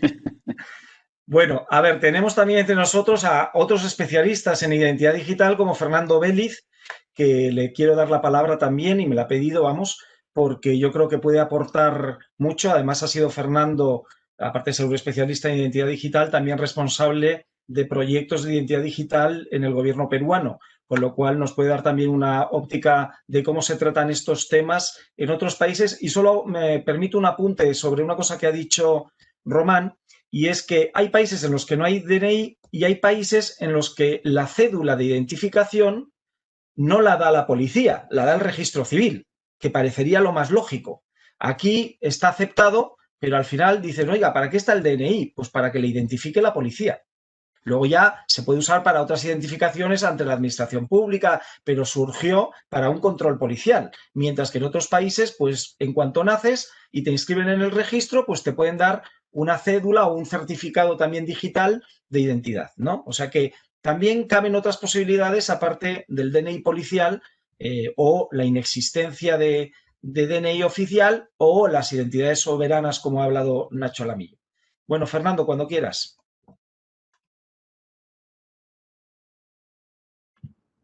Hola, buenos días desde Lima con todos. Un grande abrazo, Borja, Román, también un gusto haberte visto y escuchado. Nacho, un gusto verte. Víctor, un gusto también conocerte por este medio. Sí, efectivamente, he venido escuchando atentamente desde el principio el debate, la conferencia. Efectivamente, creo que nos encontramos en un reto grande, ¿no? Estos procesos de adaptación y conforme la digitalización y la transformación digital ha venido para quedarse, nos ha planteado algunos retos, ¿no? En el caso del Perú, efectivamente, Borja, te comento, nuestra constitución política sí que tiene como derecho fundamental a la identidad. A diferencia vuestra o a diferencia de lo que acabas de comentar respecto a la europea. Y de ahí que se desprende efectivamente que tengamos un registro de identificación de personas naturales. Y obviamente nuestro DNI también, se llama igual que el vuestro, y un DNI electrónico. Es verdad que estamos evolucionando un ecosistema de identidad digital, no precisamente autosoberano, Nacho, pero pueda que sea que en algún momento evolucione hacia allá, ¿no? Nosotros tenemos una serie de brechas, ustedes comprenderán, ¿no? El acceso a las personas. Es verdad que el registro actualmente es casi el 99% de personas identificadas en este registro, con lo cual obviamente podemos hacer una serie de trámites presenciales y nos ha tardado un poco más la no presencialidad, pero creo que vamos por ese camino. Pero también es verdad que comparto la preocupación de Román con relación a estas listas. Creo también que hay que poner algunos límites y que creo que esto viene también para comenzar a debatirse. Este derecho que se han irrogado los estados nacionales para poder identificar a las personas, sí, nos ha servido de alguna manera, pero quizás también tenemos todavía en nuestra mirada y en nuestro recuerdo aquellos aspectos o regímenes que efectivamente en otras épocas y en otros contextos han hecho de esto, desafortunadamente, algunos, ya no digo extractos de libertad, o mejor dicho, han copado o han detenido o han hecho una serie de cosas que creo que no es el tema que debatir, pero que también hay que ponerles ciertos límites en el mundo digital, porque esa trazabilidad o tranquilidad que ya mencionaban también, efectivamente se da en el mundo digital. Sin embargo, y con esto voy acabando, Borja, por cierto, la intervención, y a los participantes también. Sin embargo, para el caso de América Latina y la necesidad de servicios digitales y el acceso a servicios digitales, ya no solamente en un país, sino a servicios, yo diría, panamericanos, también comienza a ser trascendente identificar ciertas personas.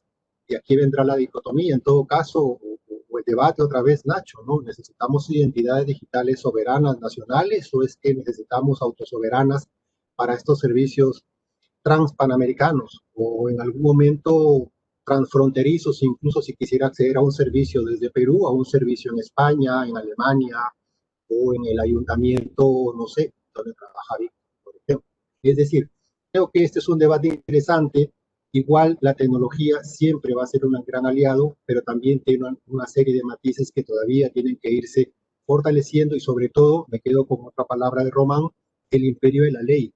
Y cuando hablo del imperio de la ley, esta tecnología o estas tecnologías también deberán tener estándares sólidos, fuertes, también deberán tener algún tipo de regulación homogénea para poder tener cierta legalidad o principio de legalidad claro que esté dentro de nuestros ordenamientos jurídicos y obviamente se pueda compartir eso de cara a acceder a servicios o no, o si finalmente deseo ser un anónimo y utilizar un servicio. Borja, te agradezco. Espero haber aportado de alguna manera con estas palabras y un abrazo para todos ustedes desde Lima. Los espero pronto, ¿cierto? Queda pendiente. Gracias. Pues muchas gracias, Fernando. Ahora sí me gustaría dar la palabra al resto de asistentes por si quieren plantear alguna pregunta o alguna opinión. Voy a dar una nota de actualidad sobre este tema que es de estos días y es que no sé si os habéis dado cuenta, no porque visitéis ese portal, sino por las noticias, de que Pornhub acaba de borrar 2/3 partes de sus contenidos, porque le acusaban de que había vídeos con niños o de violentos, etcétera, de violencia sexual y eso. Pero curiosamente no lo ha hecho mirando uno por uno los vídeos y borrando los que eran contenidos ilegales, sino ha optado por ver si estaban los que subían los vídeos identificados y se podía verificar su identidad para que luego, en el caso de que fueran delictivos, se les pudiera perseguir, ¿no? Con lo cual, no solo se ha cargado contenidos ilegales, sino también contenidos que eran legales, ¿no? Para adultos, pero legales, pero porque el que lo había subido no estaba plenamente identificado, no se podía verificar su identidad. Con lo cual, estamos en ese tema. Con lo cual, se mezclan dos temas distintos y a mí me parece peligroso porque, claro, los que quieren que no haya nada de pornografía van a utilizar los temas de identidad para que, igual que lo de los que quieren identificar a los que utilizan los servicios de prostitución. Pues la forma de luchar contra los contenidos pornográficos es obligar a dar la cara a todos los que consumen o suben contenidos pornográficos, ¿no? Y entonces utilizamos vericuetos legales, ¿no?, para unos fines que no es exactamente lo que estamos hablando. Es decir, si tenemos derecho a actuar anónimamente o con seudónimo, o, como bien decía Nacho, vamos a un mundo en que hasta el café que paguemos en el bar lo va a saber Hacienda, porque no, con el dinero, la criptomoneda, ¿no?, o el derecho, o la moneda digital, pues no va a haber ningún acto que no esté perfectamente identificado. Y yo tampoco quiero ese mundo. Es decir, todos queremos, o con los radares inteligentes de la DGT, que ya son capaces de poder ver en cualquier momento, y más con los dispositivos inteligentes de asistencia a la conducción, cada una de las cosas que hagamos al volante, ¿no? Entonces llega un momento en que dices, oiga, este es el hipercontrol, tecnológicamente podemos controlar a todo el mundo todo lo que hace y, como suelo decir, no hay nadie inocente sino poco investigado. En cuanto nos investiguen, estamos incumpliendo más de una norma seguro, porque además hay 300.000 normas vigentes en España, con lo cual es muy fácil que nos coloque a todos en la ilegalidad. En vez de en el imperio de la ley, en la ilegalidad, con lo cual tendremos un problema de instituciones penitenciarias, porque no cabremos todos en las cárceles, ¿no? Entonces yo creo que este es un tema muy importante, porque al final dice, oiga, una cosa es ser identificable cuando cometes un delito y otra cosa es que hasta cuando vayas a comprar el pan estés siendo identificado, ¿no? Y yo en eso, desde luego, estoy de acuerdo en que no quiero estar permanentemente identificado. Bueno, no sé si alguien quiere levantar la mano o hablar directamente, porque no sé cómo se ve aquí la mano levantada. ¿Hay alguna pregunta? Sí, la mano levantada se ve. Tienes que ver la lista de participantes y ahí la ves a la derecha. Pero vamos, si alguien quiere comentar algo, que quite el micrófono directamente y lo haga directamente, sin ningún problema. Todos pueden hablar.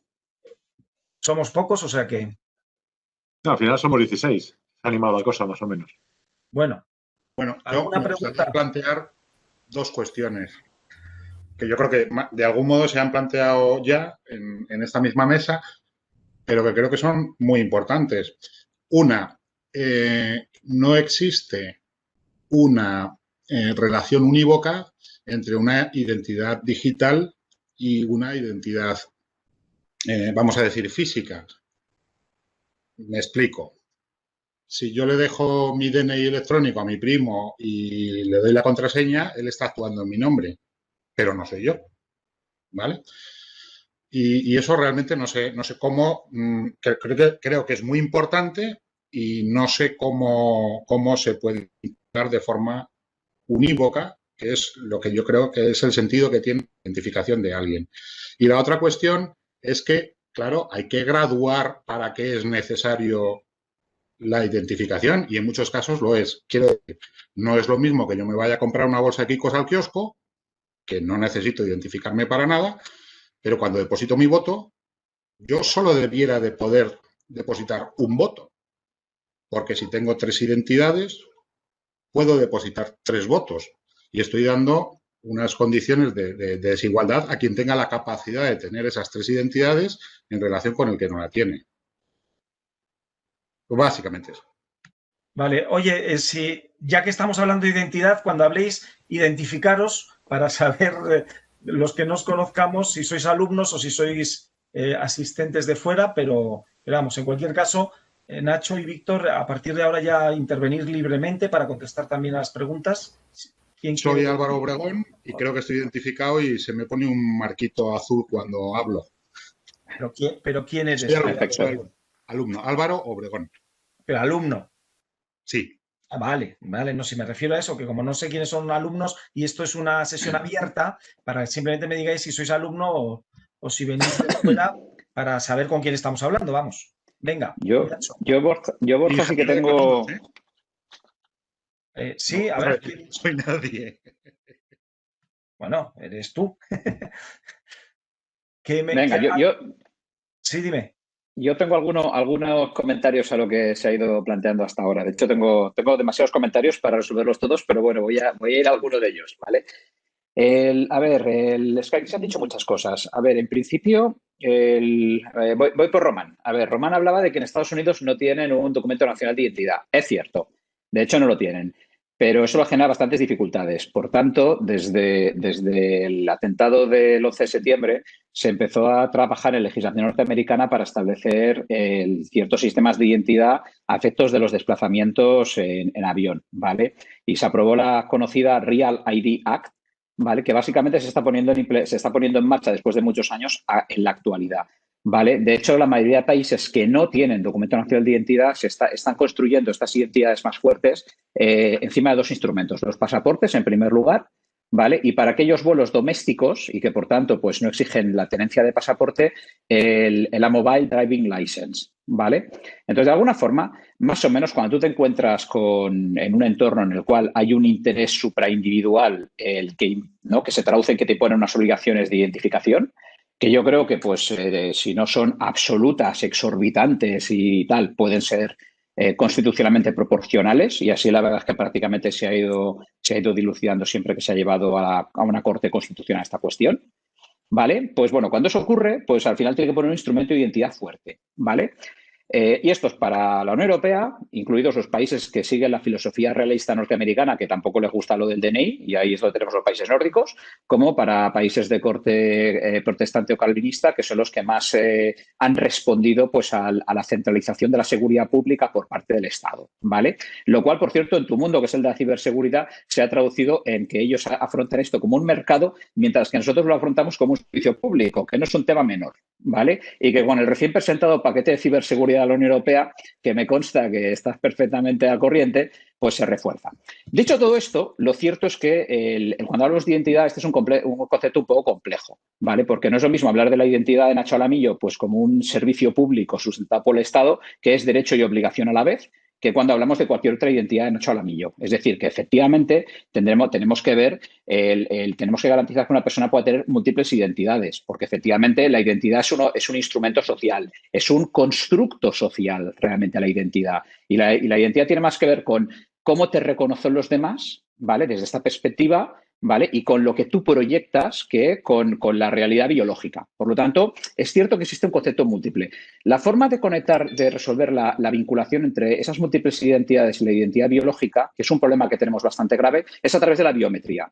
Por tanto, observamos en muchos estados del mundo una tendencia a dotar a los ciudadanos de instrumentos obligatorios de identificación, que son identidades base, Foundational Identities, por ejemplo, tipo DNI o pasaporte, donde además estamos poniendo biometría y además estamos poniendo verificación, comprobación de que una persona que tiene un DNI a su nombre, cuando pide un pasaporte, también tiene las mismas huellas, por ejemplo, o tiene la misma cara.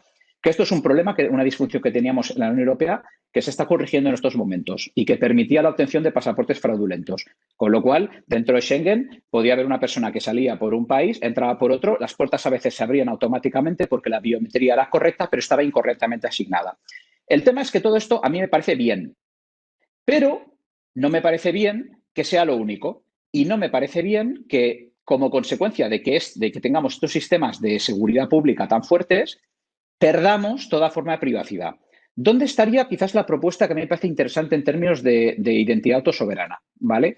Sería básicamente construir un concepto de identidad autosoberana que no fuera el original filosófico de donde viene, ¿vale? Al que me refería inmediatamente, sino un concepto ligeramente diferente. En el concepto más original de la identidad autosoberana, la soberanía no se predica del Estado, sino del sujeto, ¿vale? La visión de que el sujeto es su propia fuente de autoridad, que es de donde viene realmente este concepto tecnológico o esta filosofía de este concepto técnico, ¿vale? Viene del trascendentalismo norteamericano de finales del siglo XIX. Estos señores no es que fueran anarquistas, ellos no eran anarquistas, ellos decían que tenían el derecho de hacer opt-in o bien hacer opt-out de la sociedad. No negaban el Estado, pero decían que ellos tenían que poder elegir si querían formar parte de la sociedad o no, ¿vale? Lo cual es bastante notable. De alguna forma, muy bien, efectivamente, muy bien, veo que estás perfectamente alineado con la discusión filosófica. Claro, esto luego lo recupera Moxie Marley Spike, que ya conoces, y lo recupera Christopher Allen y una serie de señores alrededor, y entonces aparece este concepto de identidad autosoberana que cuando luego se lleva pues, a España, ¿no? En el momento del conflicto político catalán con el Estado, pues se convierte en un real decreto que prohíbe todo just in case, ¿vale? Entonces, fíjate cómo se va transmutando el concepto. Pero claro, la idea es, ¿de esto hay algo que nos sirva? Pues mira, sí, hay una cosa muy interesante. ¿Qué tal si cogemos estos sistemas de identidad muy fuerte estatal y utilizamos esta otra tecnología nueva para hacer identidad derivada? Para traducirlo, para quien no sepa de qué va esto, básicamente yo con mi DNI electrónico español me autogenero una colección de credenciales que solo controlo yo porque están vinculadas a un identificador descentralizado que solo controlo yo en una blockchain que no controla el Estado. ¿Eso para qué sirve? Pues mira, sirve básicamente para compartir atributos de identidad muy fiables que están anclados a la identidad de alguien porque hay un servicio público que lo garantiza de forma que no me puedan vigilar cuando lo hago. En mi mejor, digamos, escenario, EBSI publicará dentro de 5 meses las especificaciones para hacer esto. Con lo cual, puede que en la Unión Europea tengamos una infraestructura, ¿vale?, que permita compartir los datos de tu DNI de forma que quien lo emite no sepa exactamente dónde te estás conectando. Ese es quizás el sentido actual de EBSI. En EBSI tenemos ahora mismo un debate interno muy, muy interesante sobre qué significa el estar en la red. Y entonces hay gente que defiende que los identificadores descentralizados deberían ser identificadores que exijan para su registro identificación plena o que vengan directamente derivados de DNIs. Hay otros que defienden que tienen que ser autónomos y que tú lo vinculas. De momento está ganando la segunda opción, ¿vale? Y eso es muy bueno porque entonces podríamos efectivamente recuperar, ¿no? Eso sí, conectar esas identidades muy buenas, pero al mismo tiempo compartir los atributos sin que nos espíen. Segundo ejemplo interesante a nivel internacional, el proyecto KTDI. ¿Vale? Es un proyecto para que a partir de los pasaportes puedas colectar toda la información de todas las fuentes auténticas de información que necesitas para subir aviones y moverte por todo el planeta. Y por tanto, utilizas de nuevo la blockchain, ¿vale? En este caso se ha estudiado a nivel de un proyecto en concreto dentro de la web, ¿vale? Bueno, el World Economic Forum. Pues tú decides luego, efectivamente, con quién compartes esta información en la medida en que lo necesitas. ¿Y eso qué nos permite? Pues nos permite cosas que hasta ahora no teníamos, como demostrar que posees un boarding pass válido y que, por tanto, puedes hacer compras con deducción de IVA o con exención de IVA sin tener que decirle al proveedor cómo te llamas y dónde vuelas. Y lo mejor, sin que el proveedor tenga que conservarlo. Este tipo de cosas están empezando a funcionar en entornos operacionales reales. Eso sí, para que esto funcione, también tiene que poner garantías. Por ejemplo, no sería aceptable para mí que la cripto que utilizáramos en una red que sustenta estos intercambios fuera criptobasura, ¿vale? O que el modelo de gobernanza fuera un buen modelo de gobernanza en el cual detrás de una apariencia de descentralización el poder lo tiene uno o lo tienen 3 o 4. Esos son los riesgos que enfrentamos. Pero a fecha de hoy yo me atrevo a decir que si lo hacemos bien, estamos ante el primer momento en el que podemos incrementar la seguridad, el valor seguridad pública y a la vez incrementar el valor privacidad, el valor intimidad y, ¿por qué no?, evitar, si lo diseñamos bien, fórmulas, digamos, discriminatorias. ¿Vale? Pero bueno, yo de momento lo voy a dejar aquí. Si luego me queda tiempo, tengo más comentarios. Muy bien. Bueno, pues aunque él no quiere, pero le voy a invitar a que hable.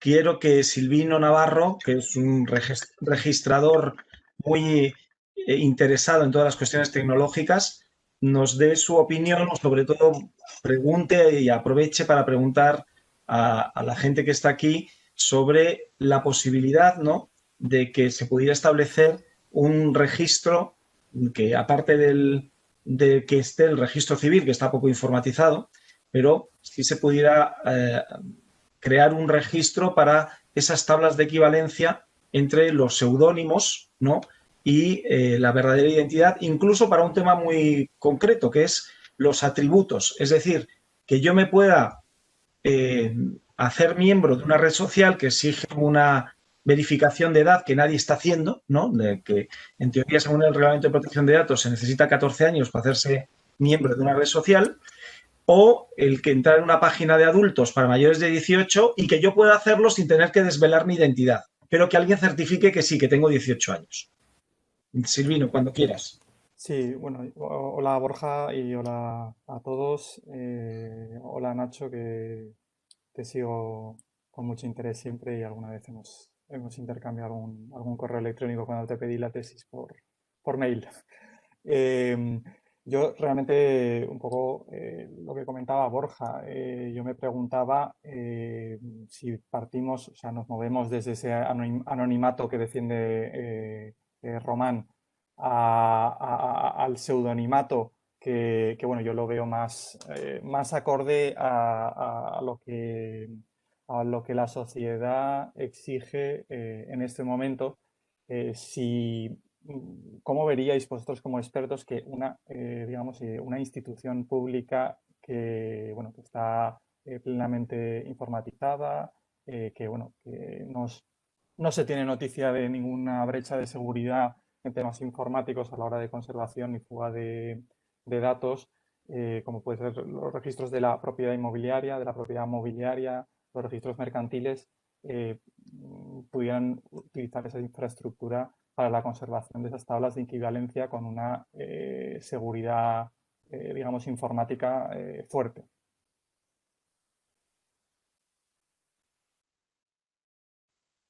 Y dejo ahí la pregunta para que los expertos me contestéis. Venga, Nacho, Román, Víctor, quien quiera. Yo mismo, si queréis, como antes ha contestado Nacho, pues así nos vamos turnando. Sí. Si me permitís, empiezo por contestarle a Álvaro Obregón, porque hace unos minutos ha lanzado también una pregunta y así aprovecho y contesto a los dos, ¿no? También a Silvino. Empezando por lo que ha comentado Álvaro, claro, él planteaba, bueno, si un señor le deja su certificado a su sobrino y realiza un trámite con el certificado, realmente solo exige introducirlo en el lector de tarjetas y saber la contraseña, realmente la persona que realiza el trámite no es la misma que la persona que aparece en el trámite. ¿Esto es una disfunción? Bueno, a ver, esto es un hecho, pero yo no creo que suponga, vamos a decir, un inconveniente mayor de vamos a decir, la usurpación buena, porque está también la mala, la usurpación de la identidad, que también decía Borja al principio, de toda la vida, ¿no? Es que yo recuerdo en exámenes de la facultad de haberse presentado un amigo en lugar del otro. Dices, tú que te sabes mejor el tema del derecho internacional, y como era, por lo menos en mi época, todo el mundo estudiaba Derecho, había unos exámenes de 500 personas en el aula magna y ahí se colaba, vamos, o sea, lo de menos es que hubiera chuletas. Había gente que se le daba bien una asignatura que hacía el examen 3 o 4 veces para todos sus amigos. Y eso, pues, no sé, no pasaba nada. Obviamente no es correcto. Pero es que ni siquiera la biometría soluciona este problema. Obviamente, cuanto más cerramos el círculo, más difícil es que se diferencie la persona identificada de la persona identificable o la persona que parece ser de la persona que es. Pero es que ni con la biometría, porque no sé si recordáis esas películas de Tom Cruise de Misión Imposible o de James Bond, las de espías, que realmente cuando hay que entrar en una cámara acorazada que únicamente se puede entrar utilizando la biometría, lo único que tienen que hacer es dejar fuera de combate al guardia y luego pues, lo cogen del pelo y le acercan la cara, le abren el ojo o incluso a veces le arrancan el ojo, que es muy bestia, ¿no? Pero ponen el ojo en el identificador del iris y se abre la puerta, o si a veces es el dedo, le cortan el dedo, con lo cual realmente la certeza nunca la vamos a tener, pero sí que es verdad que cuanto más sofisticado es el sistema de identificación y sobre todo el sistema de identificación digital, pues hay una correspondencia porcentualmente hablando casi ya del 100% entre la persona identificada y la persona real, ¿no? Y en la administración, como decía antes en mi intervención, pues tenemos que esforzarnos para que esas posibilidades, vamos a decir, de trámites en lugar de otro, pues sean, por lo menos, no que sean poco utilizadas, porque también existe la figura de la representación, el representante, el apoderado, la representación electrónica y luego el representante de facto, no el representante, vamos a decir, oficial o el escriturado, sino el representante de facto, que es pues un señor o una señora de 80 años que quiere realizar un trámite electrónico y se lo hace su hijo. Yo no veo que haya nada de malo en absoluto en eso, ¿no? Pero bueno, al final son temas que es verdad que lo ideal sería que cada persona que se identifica electrónicamente fuera en realidad la persona que creemos que es, ¿no? Pero la certeza, o sea, 100% no lo tenemos nunca.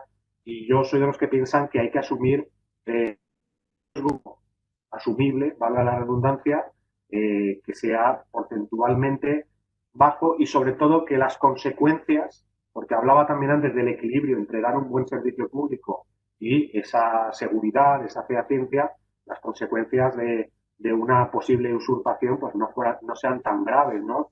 Yo hace muchísimos años que hablo de administración electrónica, mis compañeros de mesa lo saben perfectamente, que a su vez también llevan muchos años hablando de estos temas, y yo me acuerdo hace no sé cuántos años ya, pues igual 15, cuando hablaba de que la identificación electrónica en la agencia tributaria. La agencia tributaria tiene sus cosas buenas, sus cosas malas, pero hay que reconocerles esa etiqueta que tienen de pioneros en todos estos temas y yo lo que explicaba hace 15 años es que uno podía presentar la renta, ahora ya se presenta siempre así, pero en aquel momento ya era una posibilidad de presentar la declaración de la renta con el DNI y la casilla, no me acuerdo qué número era, 400 no sé cuánto de la renta del año anterior. Y entonces también había ahí un debate y decía, pero ¿y qué pasa si alguien presenta la renta en tu lugar? Y yo decía, pues que la presente, como si me quiere fraccionar el pago. Es decir, que hay que equilibrar un poco, si la quiere pagar ya, vamos, le puedo hasta dar un beso. O sea, quiero decir que hay consecuencias que vale la pena asumir porque que otro actúe en tu lugar no siempre es malo, ¿no? Entonces, creo que esto es una reflexión que hay que hacer. Luego, en cuanto a lo de Silvino, yo creo que la administración efectivamente debería tener, no sé si un registro, pero algo parecido a una base de datos biométrica. Y yo voy a biométrica porque, pues si hiciera la reflexión hace 5 años, a lo mejor diría otra cosa. Ahora mismo yo creo que, es decir, para mí el DNI, el Documento Nacional de Identidad, el español o el de cualquier país que tenga un documento similar, me parece algo anticuado. Que sea anticuado, no, que lo de o que me parezca inservible, innecesario, solo digo anticuado y esto evidentemente quiere decir que, bueno, pues hace ya muchos años, por ejemplo, que en el ayuntamiento no pedimos fotocopia del DNI para nada, ni fotocopia del DNI ni el DNI.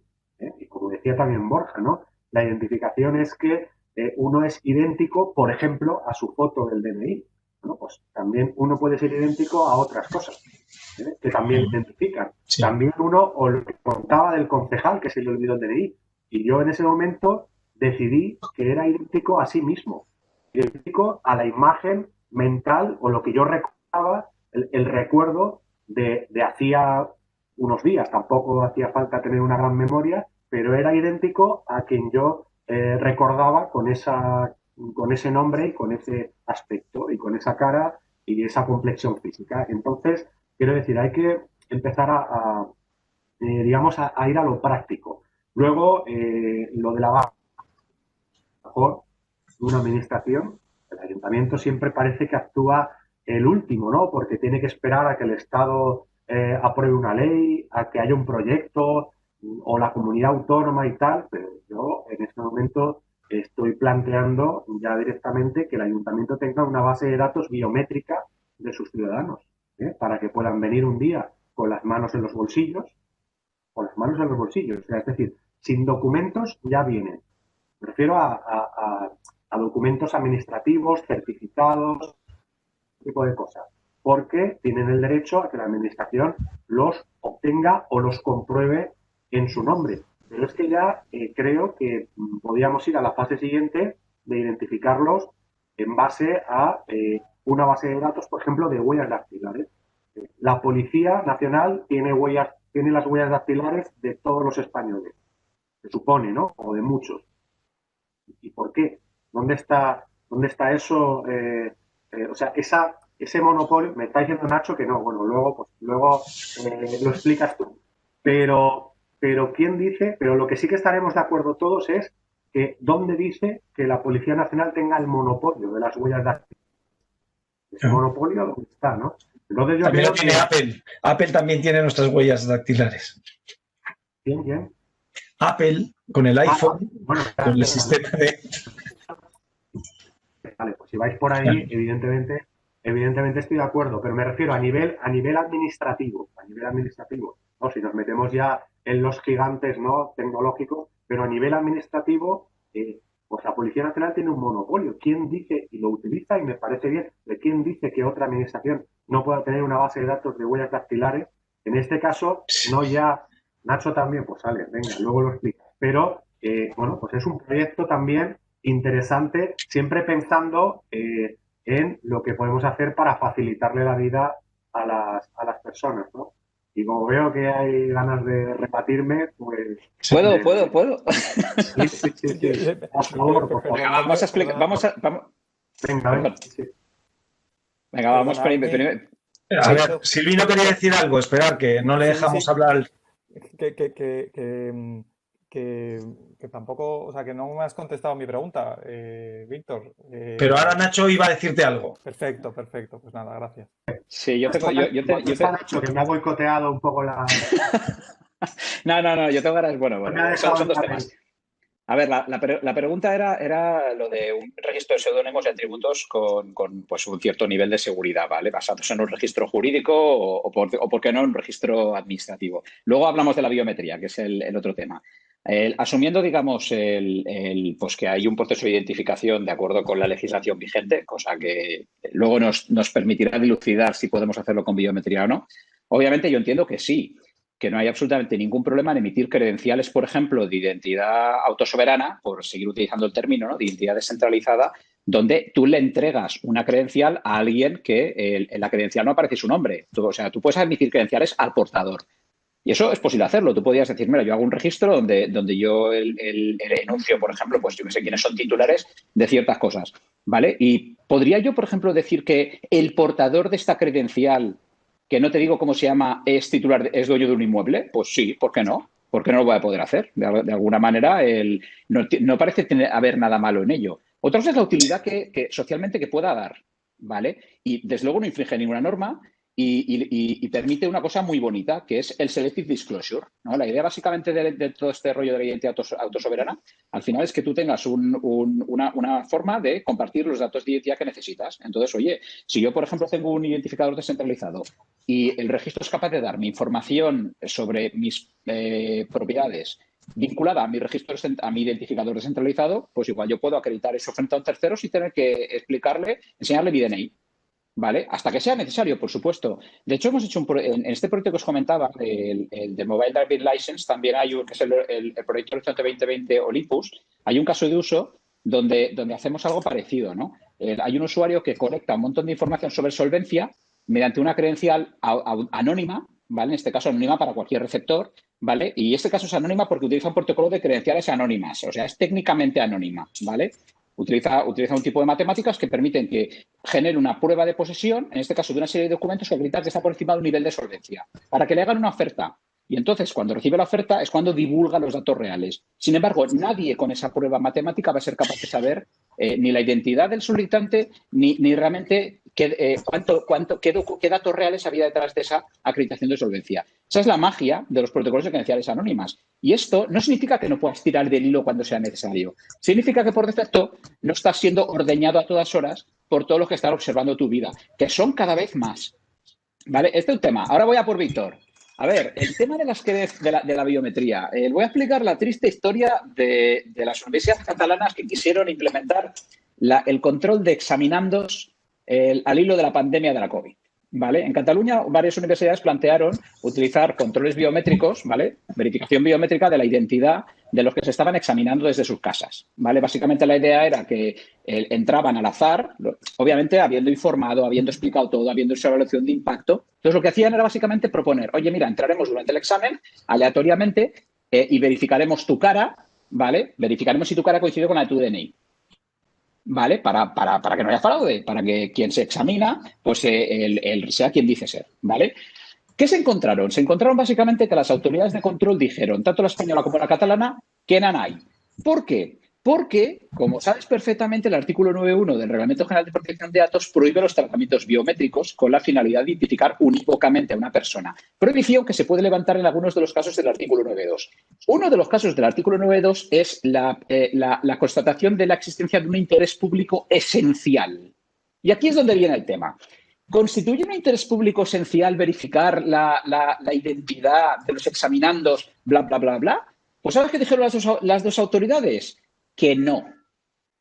Entonces, claro, lo siguiente que intentamos, ¿vale?, fue explicarles que el Esquema Nacional de Seguridad, que es el que rige las medidas mínimas que también a efectos de protección de datos deben cumplir las administraciones públicas y otras entidades del sector público, incluidas las universidades públicas, nos permitiría graduar en función del nivel de seguridad exigible si teníamos que pedir un sistema de autenticación que incorporara biometría. ¿Y sabes qué nos dijeron? Que ni para Dios, así de claro, que nanay de nada, de nada, de nada. Es más, ahora mismo la autoridad española lo que está diciendo es, bueno, uno a muchos, nada. Y uno, pues bueno, como igual resulta que es una autenticación y no hay una nueva identificación, me lo pienso. ¿Sabes qué dice la catalana? Que nada de nada. ¿Eso qué significa? Que yo no veo que un ayuntamiento pueda hacer eso con la base legal de ser un ayuntamiento. Otra cosa es que vayas por la vía del consentimiento, ¿vale? Y en ese caso, digamos que no va a ser un registro al uso, va a ser algo diferente que los ciudadanos decidirán libremente utilizar o no. Y que, por tanto, no te sirve como mecanismo de enforcement. Ya está. A ver, Víctor. Pensaba que me iba a meter más caña. En realidad, es que es Navidad. Que dice el espíritu navideño, ¿no? Nosotros partimos de la base del consentimiento. O sea, es decir, a mí esto se me ocurrió porque yendo al gimnasio, y hubo un momento que cambiaron el sistema y para pasar por la pasarela dijeron, a partir de ahora os vamos a tomar la huella dactilar para que simplemente la pongáis y paséis a las instalaciones. Y entonces yo pensé, si lo hace el gimnasio, ¿cómo narices no lo va a poder hacer el ayuntamiento? Obviamente firmamos un contratillo, me refiero al gimnasio de consentimiento, y todo el mundo lo firmó y a lo mejor... Si es consentimiento de verdad. Bueno, si es consentimiento de verdad... Es un consentimiento que te permite entrar, y si no quieres entrar o si pones alguna pega, igual te dicen, pues este es el sistema, apúntese usted a otro gimnasio, ¿no? Eso no es consentimiento, Bueno, pero es un sistema para entrar, ¿no? Ellos lo ven desde el punto de vista de la facilidad del acceso para que no tenga que... Antes la tarjeta, mucha gente se la dejaba, y la tarjeta te la dejas y luego ya tiene que mirar el recepcionista si tú eres tú, si has pagado el último mes, y era una manera de facilitar. Claro, que el ayuntamiento realmente no va a coger, en mi caso, nuestro municipio tiene 45.000 habitantes. No, jamás, vamos, se me ocurriría, es un proyecto piloto con las personas que quieran, A lo mejor algún día, ¿no? Pero yo sí que tengo la esperanza de que algún día... Claro, el proyecto piloto tiene una ventaja, que efectivamente partes de la base de que lo vas a hacer con los 30 o 40 que quieran. Luego eso puede tener más tirada o menos tirada, o igual es un fracaso, ¿no? Pero está bien ir probando. Y luego, como bien dices tú, pues vendrán las autoridades, agencias españolas, tal, y luego pues seguramente nos informarán en contra, nos tumbarán algo, o alguna vez incluso alguna de las personas que ha consentido el uso de sus datos biométricos, pues le llegará una notificación administrativa sobre un tema que no le guste, y a lo mejor lo recurre por ahí. Oye, pues yo soy el primer interesado en los temas novedosos. Me encanta que me recurran, porque estoy deseando que un juez se pronuncie. Además, crea jurisprudencia. Entonces, en el fondo estamos de acuerdo. Esto no se puede hacer así, digamos, como proyecto industrial, ¿no?, del tratamiento de datos de todos los ciudadanos. Tiene que ser un proyectito piloto con todas las garantías y el consentimiento de las personas. Y vuelvo a decir que, oye, los gimnasios lo están haciendo, Quiero decir que también podía alguien plantearse si lo pueden hacer o no, pero creo, sinceramente, que como proyecto piloto con el consentimiento no hay ningún problema. Porque Creo que lo además, de los gimnasios acabó en los tribunales, ¿eh? Creo que lo Sí, de los gimnasios, si no recuerdo mal, acabó y básicamente quedaron liberados porque lo que decían es que no se almacenaban en un registro centralizado, sino solo en un dispositivo. Entonces, la idea de usar biometría, por ejemplo, para almacenarla en tu móvil o almacenarla en un dispositivo donde no hay ningún cruce ni hay un registro centralizado es menos intrusiva y en algunos casos se acepta. Pero bueno, en todo caso, lo que tú propones me parece magnífico si es puramente voluntario y no genera ninguna discriminación, porque en ese caso ya no hablaríamos de consentimiento. Oye, estamos llegando al final y quería que Román también contestara a Silvino, aparte si quiere decirte algo, Víctor, pero sí me gustaría conocer la opinión de Román. De hecho, quería contestar a la pregunta de Silvino. Yo a ver, no me malinterpretéis. Yo sí creo que el pseudonimato es una herramienta muy poderosa y lo tenemos que desplegar, pero debe ser voluntario y siempre con la expectativa de que el que quiera escoja el anonimato, ¿vale? Y en el caso de trabajar con pseudonimato, que lo veo esencial para operar en muchas situaciones, o como ha dicho Nacho, operar con tokens, que yo pueda presentarle un token a alguien que esté refrendado y validado por un tercero de confianza, en mi opinión, registradores es el organismo adecuado. Y además, si lo veis, es que pasa prácticamente con cualquier registro de la propiedad, de inmuebles y de otros detalles que los ciudadanos tenemos. Lo que sí os quiero hacer reflexionar es, ahí tiene que haber humanos siempre involucrados, tiene que haber una cadena de custodia muy compleja. Es decir, esto no puede ser que un señor llega y dándole a un botoncito, pasando una tarjetita, accede a todos mis tokens, ¿vale? Sino que tienes que poder poner en común a 5 personas mínimo y 2 de ellas tienen que ser jueces, ¿vale? Para que se pueda abrir esa cripta donde están mis datos o mis tokens, ¿vale? Que nadie pueda acceder a ellos si no se cumple ese requisito de las 5 personas, que esas 5 personas sepan que van a la cárcel si se ponen de acuerdo para abrir esa cripta, porque es que si no, no va a haber garantías. Os voy a poner 2 ejemplos muy tontos, ¿vale? Uno es un grupo hacker gubernamental, que es el Tao Group de Estados Unidos, la NSA, ¿vale? Que no se les ocurre otra cosa que en un operativo que se llama Equation, pues oye, no puedo entrar a los sistemas de estos señores. Bueno, pues no pasa nada. Infectamos la cadena de suministro de los discos duros, infectamos el disco duro y desde el disco duro no te preocupes que te va a atacar al ordenador donde lo hayas pinchado.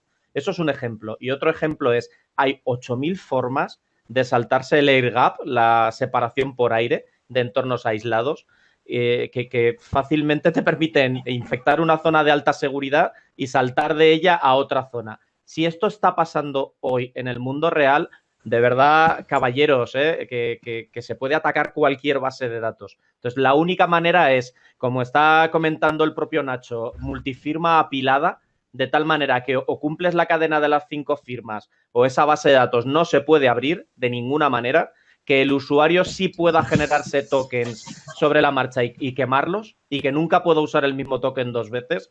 Para mí eso sí tiene sentido y ese es un buen camino. Y vamos, como ha dicho Silvino, es registradores el organismo que debería hacerlo, en mi opinión. Porque no quiero que esto esté en manos de nadie del Ministerio del Interior, ¿sabéis? Ni quiero que esto tiene que tenerlo alguien que, en mi opinión, es un organismo más independiente.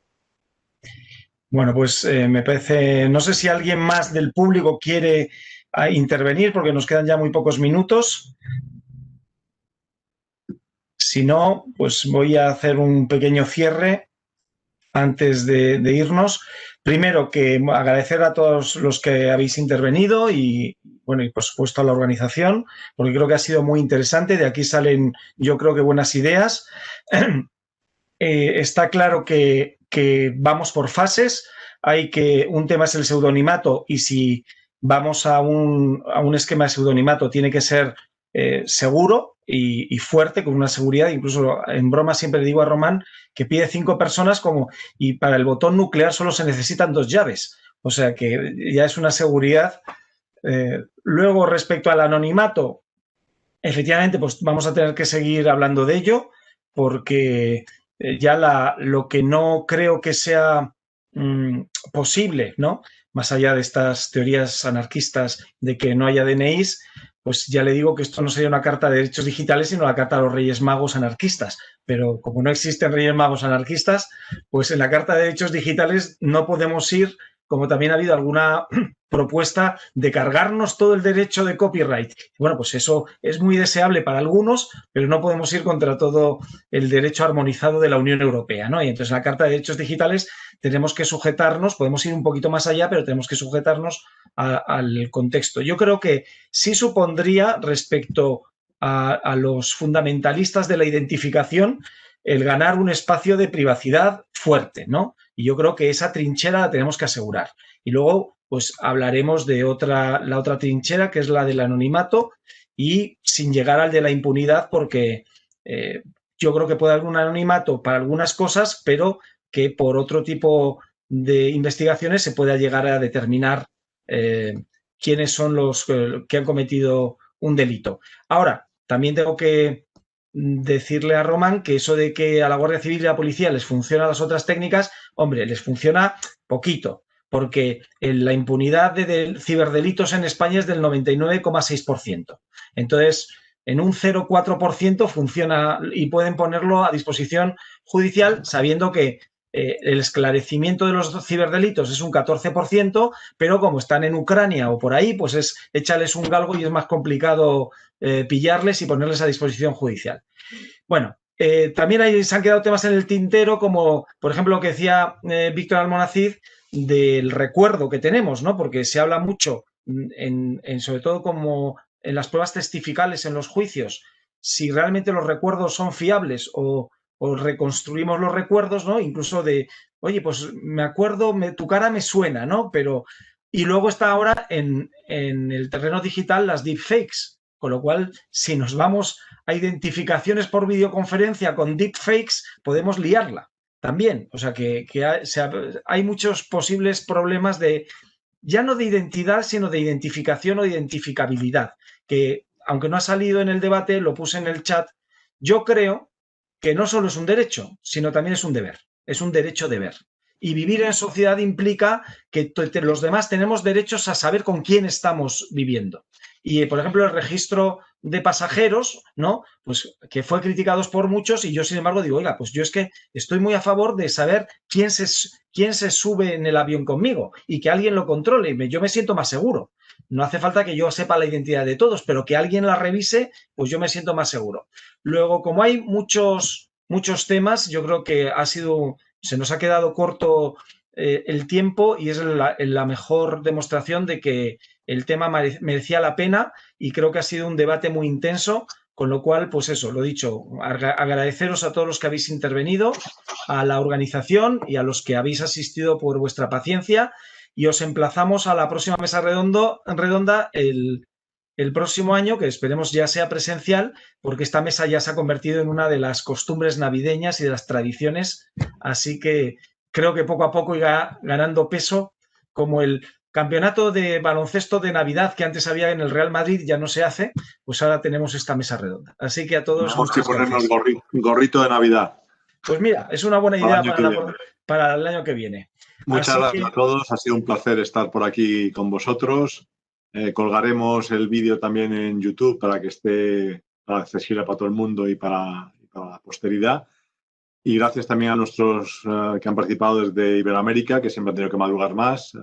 Que tenemos hoy una persona en Colombia, otra persona en Perú, lo cual es un placer. Y nada, pues nos vemos.